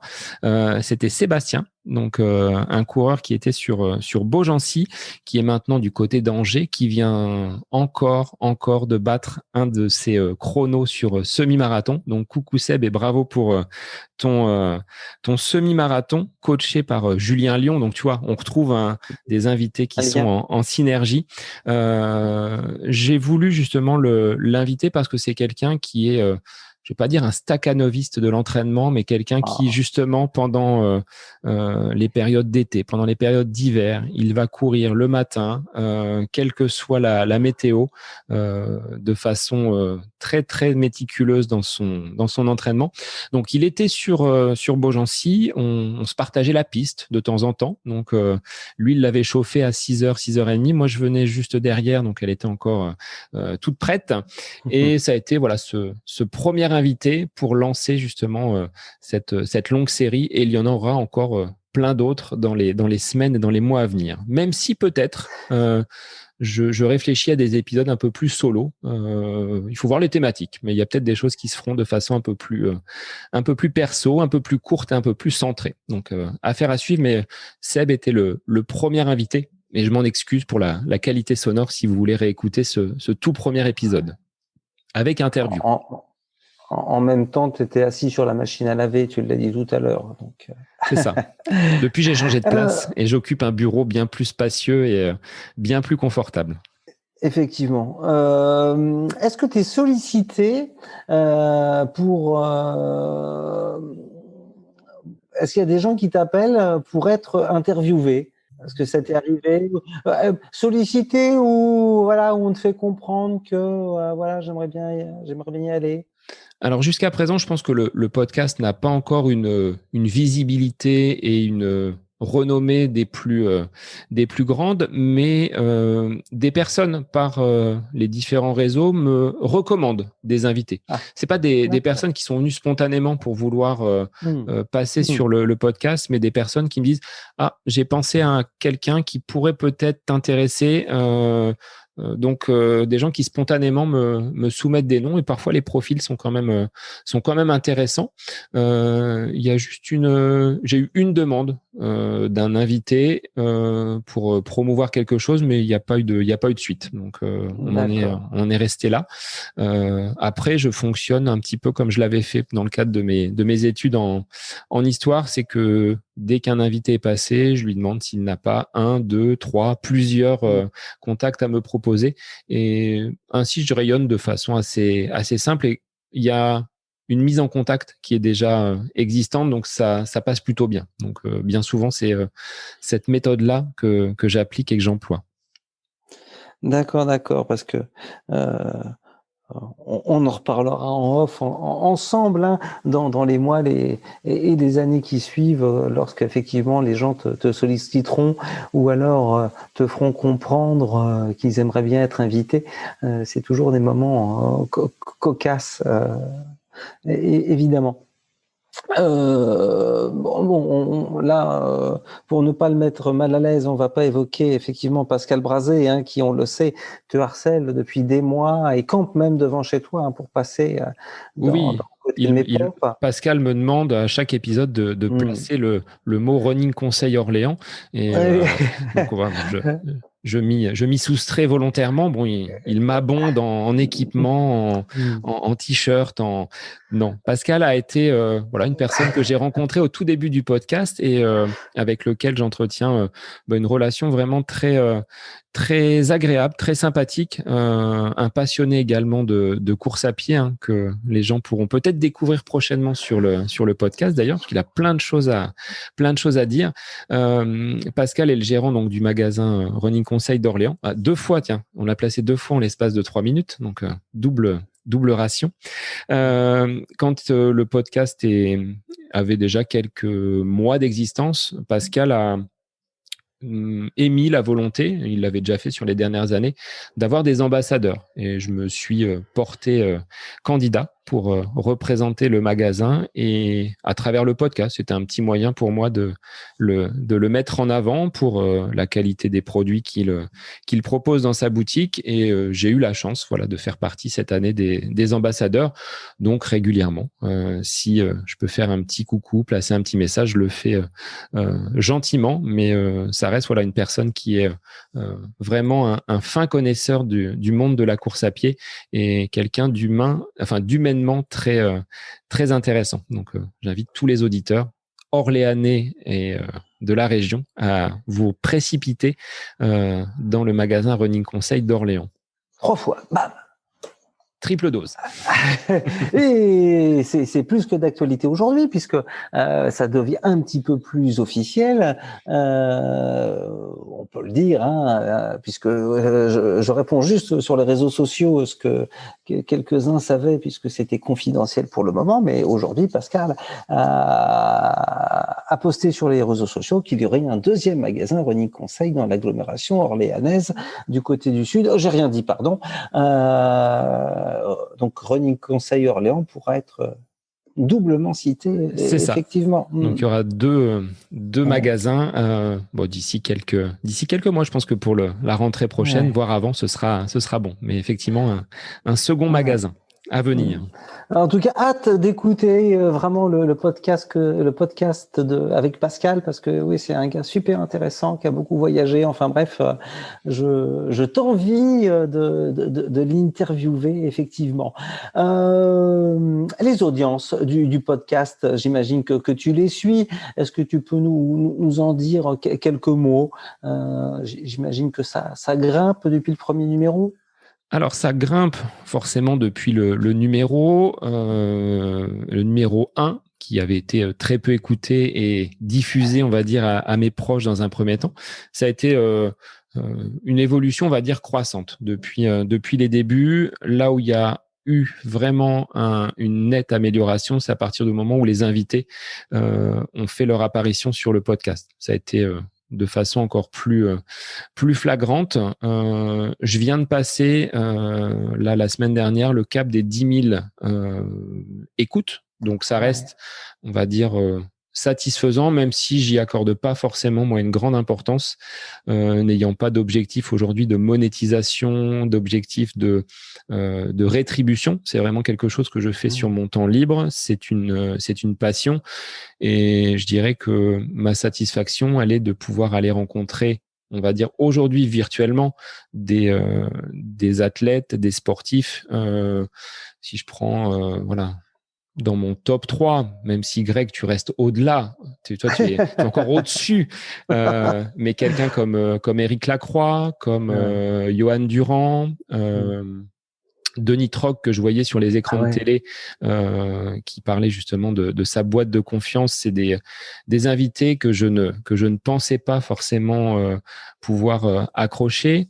Grâce à David, mon coach, j'ai eu la chance d'échanger avec Sylvain Cusso au retour de son trek. Donc, il y a vraiment toute une synergie qui est aujourd'hui en place, un cercle vertueux qui d'invités après invité, me conduit encore vers des invités un peu plus prestigieux, mais des personnes qui sont anonymes, comme a pu l'être ma première invitée, Laure, qui était qui est toujours basée en Suisse, que je salue. C'est des moments relativement enrichissants et avec lesquels je passe vraiment de bons moments, et ces invités avec lesquels je suis encore en contact. Donc c'est aussi cette aventure humaine. On a tendance parfois à caricaturer, on dirait c'est l'aventure humaine qui prime, mais aujourd'hui voilà, c'est vraiment cela qui fait que le podcast plaît. Et ce que je disais tout à l'heure, moi je suis pas là pour me mettre en avant. Quand je parle avec Bruno, par exemple, mon podologue, sur un épisode en lien avec le pied et la course à pied, j'apprends aussi plein de choses. L'envers du décor du métier de speaker, j'ai appris beaucoup de choses sur ta profession et sur toi aussi, Greg. Donc, c'est vraiment ces bons moments que je passe. Les audiences, oui, elles auront forcément des retombées peut-être à un moment donné si les écoutes continuent à augmenter, mais c'est quelque chose auquel je ne pense pas aujourd'hui. J'ai jamais été fan des classements, que ce soit à l'école ou autre, donc je vais pas commencer à les regarder aujourd'hui.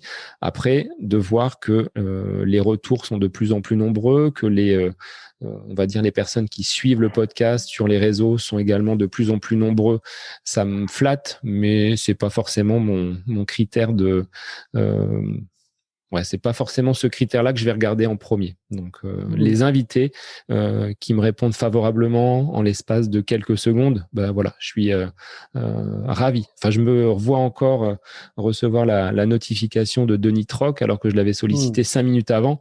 Je me dis, waouh, c'est quelqu'un qui a quand même, au niveau footballistique, coaché les plus grands à l'époque du grand PSG. Je dis bien à l'époque du grand PSG, même si je suis supporter de l'OM, mais c'est des personnes que je ne pensais pas pouvoir côtoyer et passer un instant privilégié avec eux lors de cet échange pour le podcast. Donc, c'est plutôt ces moments-là qui, aujourd'hui, me font vibrer et me poussent à aller chercher encore des invités de plus en plus, on va dire, atypiques pour certains. J'en ai quand même quelques-uns là sous le coude. Et puis, des gens qui, comme moi, sont des anonymes des pelotons qui composent 95% des courses auxquelles on peut participer. Donc, voilà, j'ai pas la prétention de vouloir me mettre en avant. je suis bien derrière mon micro en fait. Et j'espère quand même pouvoir en faire quelques-uns maintenant en présentiel pour ne pas avoir cet écran interposé et percevoir encore plus peut-être l'émotion, parce que on en avait parlé lors de ton épisode, cette émotion lors de l'arrivée du Grand Raid.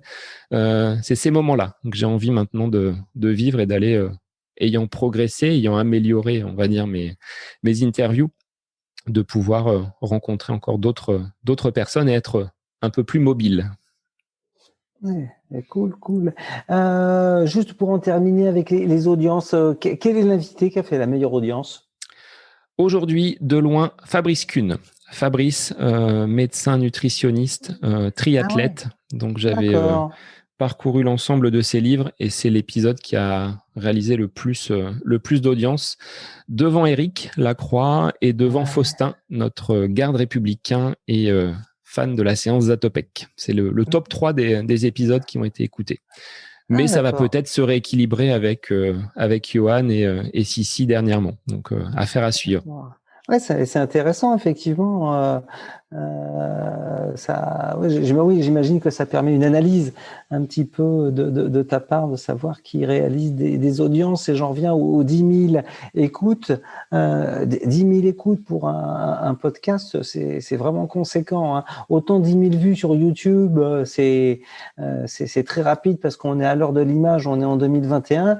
Autant sur un podcast, c'est le chiffre informe de la qualité et la qualité là informe du chiffre. Et puisque on en est sur le sujet, tu évoquais tout à l'heure le fait de valoriser l'invité, et c'est vrai que c'est quelque chose que tu fais très très bien. Tu ne t'effaces pas, mais par contre tu valorises vraiment l'invité, et c'est quelque chose de très appréciable.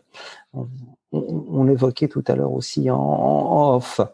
Et pour revenir, toi, sur les audiences, on constate dans le milieu du podcasting, puisque je fais partie d'un petit groupement qui s'appelle les Podcast Makers et qui regroupe une centaine de podcasteurs francophones, dont Bertrand, dont Hermano, dont Bart, donc de Extraterrien, Kylian, qui a également un autre podcast.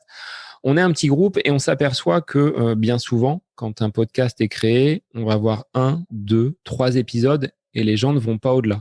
Là où je suis satisfait aujourd'hui, c'est d'avoir pendant près d'un an réalisé un épisode par semaine et de pouvoir m'y tenir en ayant aujourd'hui mis en place tout un tas de processus. Enfin, tu l'as vu toi sur l'envers du décor avec tout ce qui est réservation, la trame que je peux réaliser en collaboration avec mon invité, et derrière de pouvoir produire et d'avoir un peu d'avance. Aujourd'hui, j'arrive à avoir quelques épisodes d'avance pour ne plus être dans un flux tendu d'épisodes. Donc là, tu vois encore, je suis dans cette découverte. Quand j'ai découvert le podcast il y a un an, je ne savais absolument pas comment faire une interview, comment peut-être enregistrer à distance avec un invité.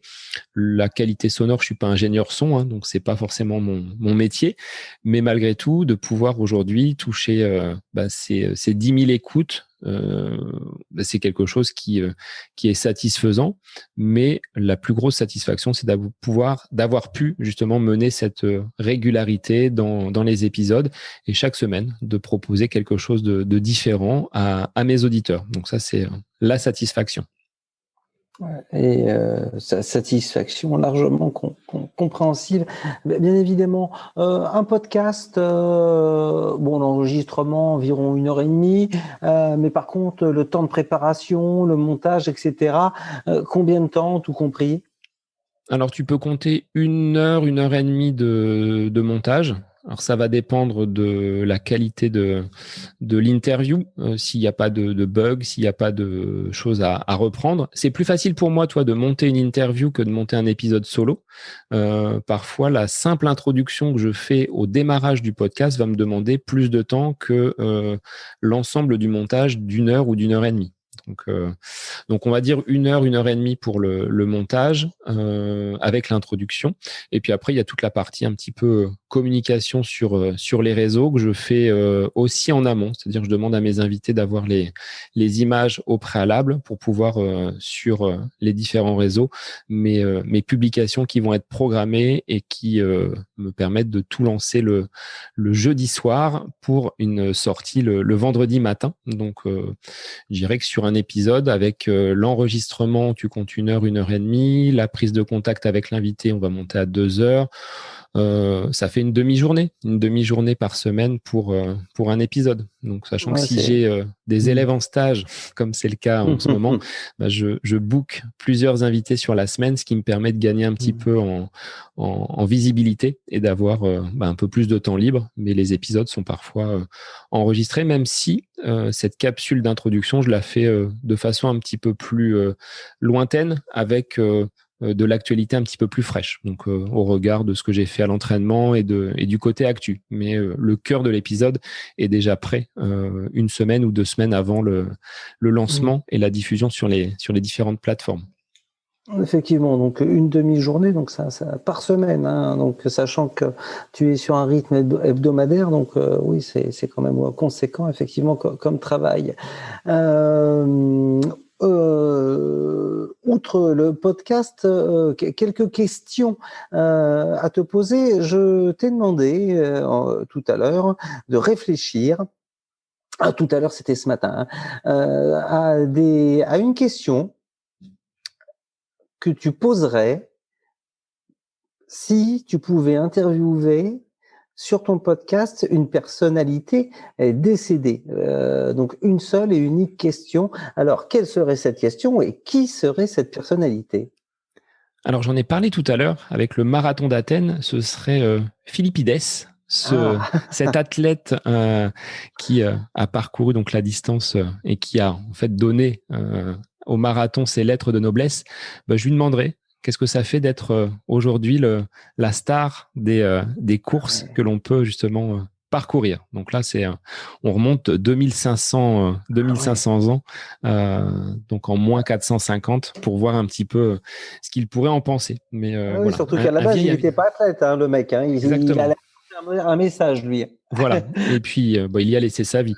Donc voilà, ce serait cette personne-là, c'est pour avoir ce côté un petit peu historique. D'accord. Et je t'ai posé la même question. Si tu pouvais inviter vraiment la personnalité de ton choix, le Graal, quelle serait la question que tu lui poserais en priorité ? Alors, quelle est la question ? Quel est cet invité ? Alors, j'ai réfléchi. Alors, il y en a beaucoup, hein. Mais sur un plan sportif, ce sera pas un coureur, du moins pas un coureur dans sa première vie. C'est un ancien cycliste, mais qui performe aujourd'hui en course à pied et en triathlon, en la personne de Laurent Jalabert. Et la question, ce serait comment tu arrives à être aussi performant en course à pied aujourd'hui que tu l'as été sur le vélo. Et deuxième question, c'est est-ce que tu prends plus de plaisir à courir qu'à être sur ton 2 roues ? Voilà.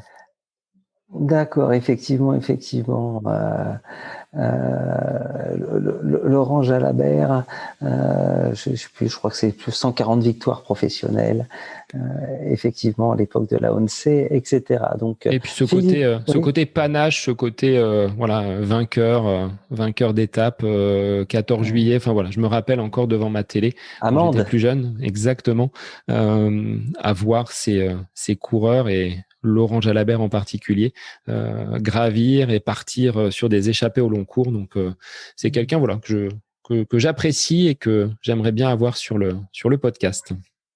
D'accord. Effectivement. Et il a participé il y a 3-4 ans au triathlon de Loches et je me souviens l'avoir beaucoup plaint parce que le jour même, tout le monde postait sur son fil Facebook un selfie avec Jalabert. Et je me suis dit, oh le pauvre vieux, quoi.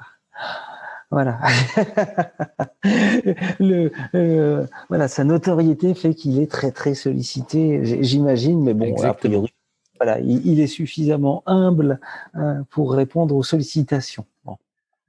Voilà l'invité que je souhaiterais avoir. Après, si tu as des contacts, hein, je sais que tu as la main longue, hein, Greg, donc on peut entrer en synergie. Ouais, bah écoute, je n'ai pas son numéro direct, mais pareil en off, je te raconterai une anecdote avec Jalabert. Autre question, quelle revue lis-tu et nous invites-tu à lire, à part Jogging International? Bah, je suis pas forcément un grand lecteur. Je suis bien souvent plongé dans mes lectures, on va dire, pour le travail. Donc, en tant que prof d'histoire géo, ça tourne bien souvent autour de cela. Et j'aimerais me dégager un peu plus de temps pour m'offrir des temps de lecture. Donc, en revue, oui, hormis Jogging International, je n'en aurais pas d'autres à vous conseiller. Après, la revue Histoire est vraiment très bien. Mais sur le plan sportif, non, je fréquente pas forcément trop les maisons de presse pour aller chaque mois récupérer mon petit magazine. Je l'ai été à un moment donné où je faisais du modélisme militaire. C'était une revue qui s'appelait Steel Masters. Mais aujourd'hui, voilà, j'ai mis ça de côté et en dehors de Jogging, j'ai pas d'autres magazines que je consulte. Et Jogging, c'est peut-être pas tous les mois, mais presque. Mais voilà, j'ai du mal à me dégager du temps, même pour des lectures perso, en dehors des vacances où je prends toujours un livre, 2 livres, 3 livres. Puis en fait, je les prends, mais je les sors juste de la bibliothèque pour qu'ils prennent l'air. Et puis bien souvent, ils reviennent à la bibliothèque après avoir passé 15 jours dans mon sac. Donc, ouais. Au regard effectivement de ton rythme de vie, on le comprend aisément. J'ai un quiz. Eh bien, allons-y. Alors un quiz, non, c'est quelques questions dites humoristiques tirées d'une émission que j'écoute au quotidien. Donc je le précise, hein, qu'on ne m'accuse pas de plagiat. J'ai plagié, effectivement. Alors, sur une échelle de 0 à 10, où est-ce que tu te situes au sujet de l'altruisme? 0 étant Isabelle et Patrick Balkany, et 10 étant Nelson Mandela. Où est-ce que tu te situes? Alors, je me rapprocherai plus de la personne de Nelson Mandela. C'est-à-dire que je vais bien souvent faire plaisir aux autres avant de me faire plaisir à moi-même. Donc sur une échelle de 0 à 10, tu te mets combien? Je dirais plutôt 8, parce que j'arrive quand même à avoir mes petits moments perso et mes moments, on va dire, individualistes. Mais c'est pas dans ma nature. J'aime bien faire plaisir aux autres avant de penser à moi-même. Bien. Au sujet de la qualité d'un entraîneur, 0 étant Gérard Depardieu et 10 étant Éric Lacroix, où situes-tu ton entraîneur David Goss? Alors, je dirais 8 parce qu'il n'a pas voulu passer pour le moment sur le podcast. Mais non, je dirais que quand il sera avec l'expérience d'Éric Lacroix, il sera au même niveau. Donc, je vais lui mettre 8 également. Il y a toujours une marge d'amélioration. Je ne peux pas mettre toujours 10. Ça, c'est le côté prof qui c'est ressort. Le côté prof, ça, d'accord, je vois ça. On est sur une période où les conseils de classe vont être, on va dire, menés. Donc, bonne année pour David Goss. Mais voilà, il faut être un petit peu moins timide et bien vouloir passer sur le podcast. Ouais, tiens, c'est une question que j'avais pas prévue, mais est-ce que certains de tes élèves écoutent le podcast et savent-ils que tu en fais? Mais oui, puisque ça a été une source pour gagner du trafic, Greg. Je leur ai dit, vous voyez, on va faire un projet et je vais mettre en exemple. Vous voyez, j'ai un podcast ici à la course à pied. Donc, effectivement, mes élèves le savent, mes collègues également, parce que j'ai des collègues coureurs donc parmi les auditeurs. Mais non, les élèves, on a fait un petit projet autour justement du podcast et je me suis servi aussi de ce que je fais à côté de mes pompes depuis près d'1 an. Puisque en tant qu'enseignant en français, parce que je fais du français également en marge de l'histoire géo en tant que prof en lycée professionnel, c'était un bon moyen pour moi de leur faire travailler l'oral. Donc déjà de s'exprimer, c'est déjà quelque chose c'est pas toujours évident pour eux. Et puis, en amont, de travailler sur l'écriture. Donc, on peut déployer un mini podcast sur ces classes et certains élèves l'ont fait. Donc, je leur ai donné un petit peu les tuyaux. Et chaque année, alors, hors période de Covid. Je les accompagne sur la radio Intensité de Châteaudun avec Jérôme qui est le directeur d'antenne et on enregistre une émission dans les conditions du direct où ils ont pour objectif de présenter un invité. C'est bien souvent une chanson avec l'introduction et tout ce que l'on peut faire donc sur une radio. Donc, je trouve que c'est un bon exercice pour travailler à la fois l'écriture, mais également ensuite le côté oral. Donc, oui, les élèves le savent et ce qui me permet de gagner quelques auditeurs. Mais ça, c'est secret. J'aime bien ce type de mesquinerie de toute façon. Surtout qu'avec la réforme du bac, il y a de l'oral maintenant. Alors, il y a de l'oral, mais moi, c'était surtout sur ma classe de 3e, dont je suis le prof principal, et ils ont également un oral pour le brevet des collèges. Donc, c'était un bon moyen pour s'entraîner. Et puis découvrir ces nouvelles technologies, parce qu'ils maîtrisent bien souvent mieux que personne les réseaux sociaux, mais en dehors de cela, il n'y a pas grand-chose derrière. Donc là, d'avoir un petit côté technique, montage, donc c'était un bon moyen de les initier, et ce que je reconduirai l'année prochaine. Cool, effectivement, belle initiative à nouveau. Autre question au sujet de l'honnêteté.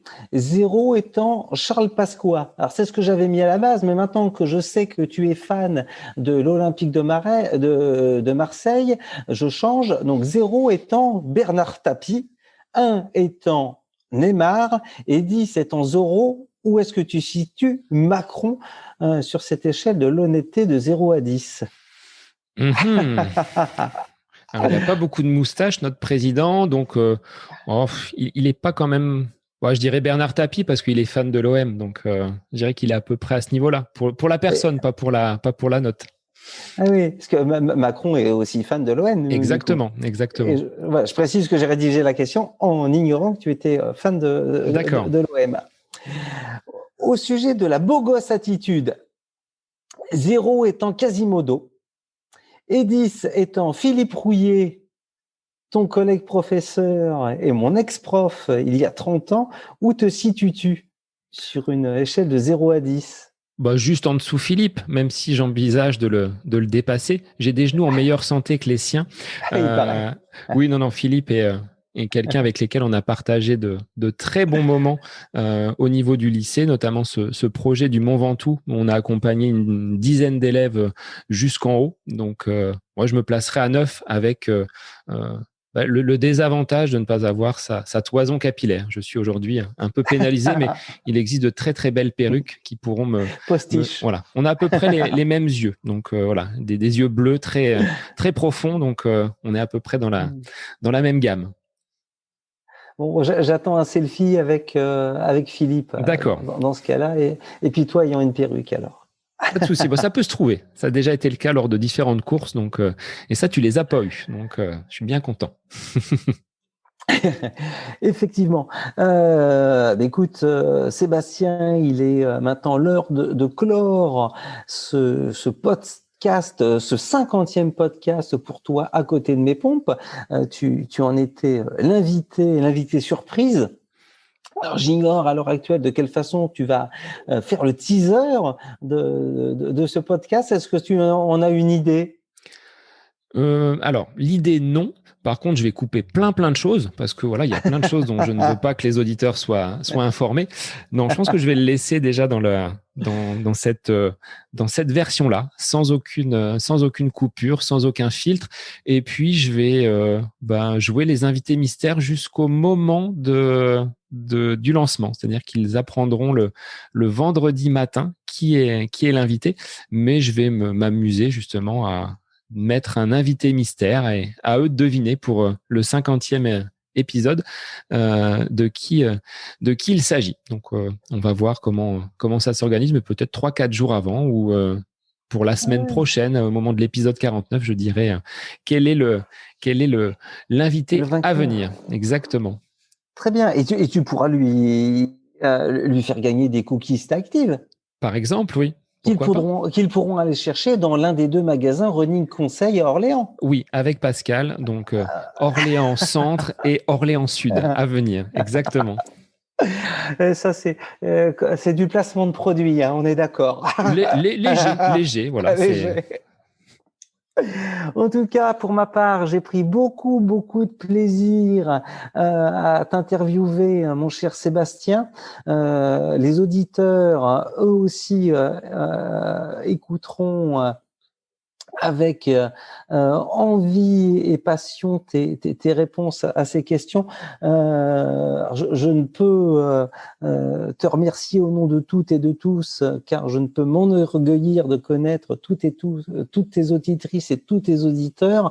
Mais en tout cas, voilà, on prend beaucoup de plaisir à écouter tes podcasts à côté de mes pompes de façon hebdomadaire. Donc vraiment, merci de ces plaisirs que l'on partage avec toi. Je l'ai dit en intro, sur notre vélo, dans notre voiture, en course à pied, dans notre baignoire, dans un jacuzzi peut-être, mais en tout cas, tu as eu une riche initiative il y a un petit peu moins d'un an que de créer ce podcast. Et en tout cas, celles et ceux que je connais te remercient vivement, et je te laisse le soin du message de fin. Sébastien. Un grand merci, Greg, déjà d'avoir été l'invité dans ces nombreux invités qui se sont succédés depuis quelques semaines maintenant. Merci de cette initiative, de m'avoir tendu la perche pour être moi-même l'interviewé. Donc, je me suis reposé pendant toute cet échange que nous avons pu avoir aujourd'hui. J'espère que les auditeurs en sauront un petit peu plus sur moi, parce que on a quand même été bavard sur ce long épisode. Mais voilà, j'espère continuer de façon assez sérieuse ce podcast pendant les nombreuses semaines à venir avec de nouveaux invités. Et pour ma part, ce sera un plaisir de vous retrouver la semaine prochaine pour un nouvel épisode du podcast À côté de mes pompes. Merci à toi, Greg. Merci à vous toutes et à vous tous. Et puis à la semaine prochaine pour le 51e numéro de À côté de mes pompes.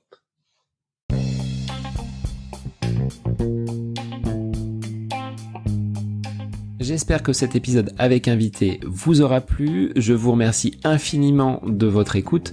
Pour faire remonter le podcast dans les classements, je vous invite à laisser une petite évaluation sur Apple Podcast, 5 étoiles, un petit commentaire. Ça me fera énormément plaisir et vous permettrez au podcast d'être remonté, diffusé, déployé sur ces différentes plateformes de façon plus importante encore qu'il n'est actuellement.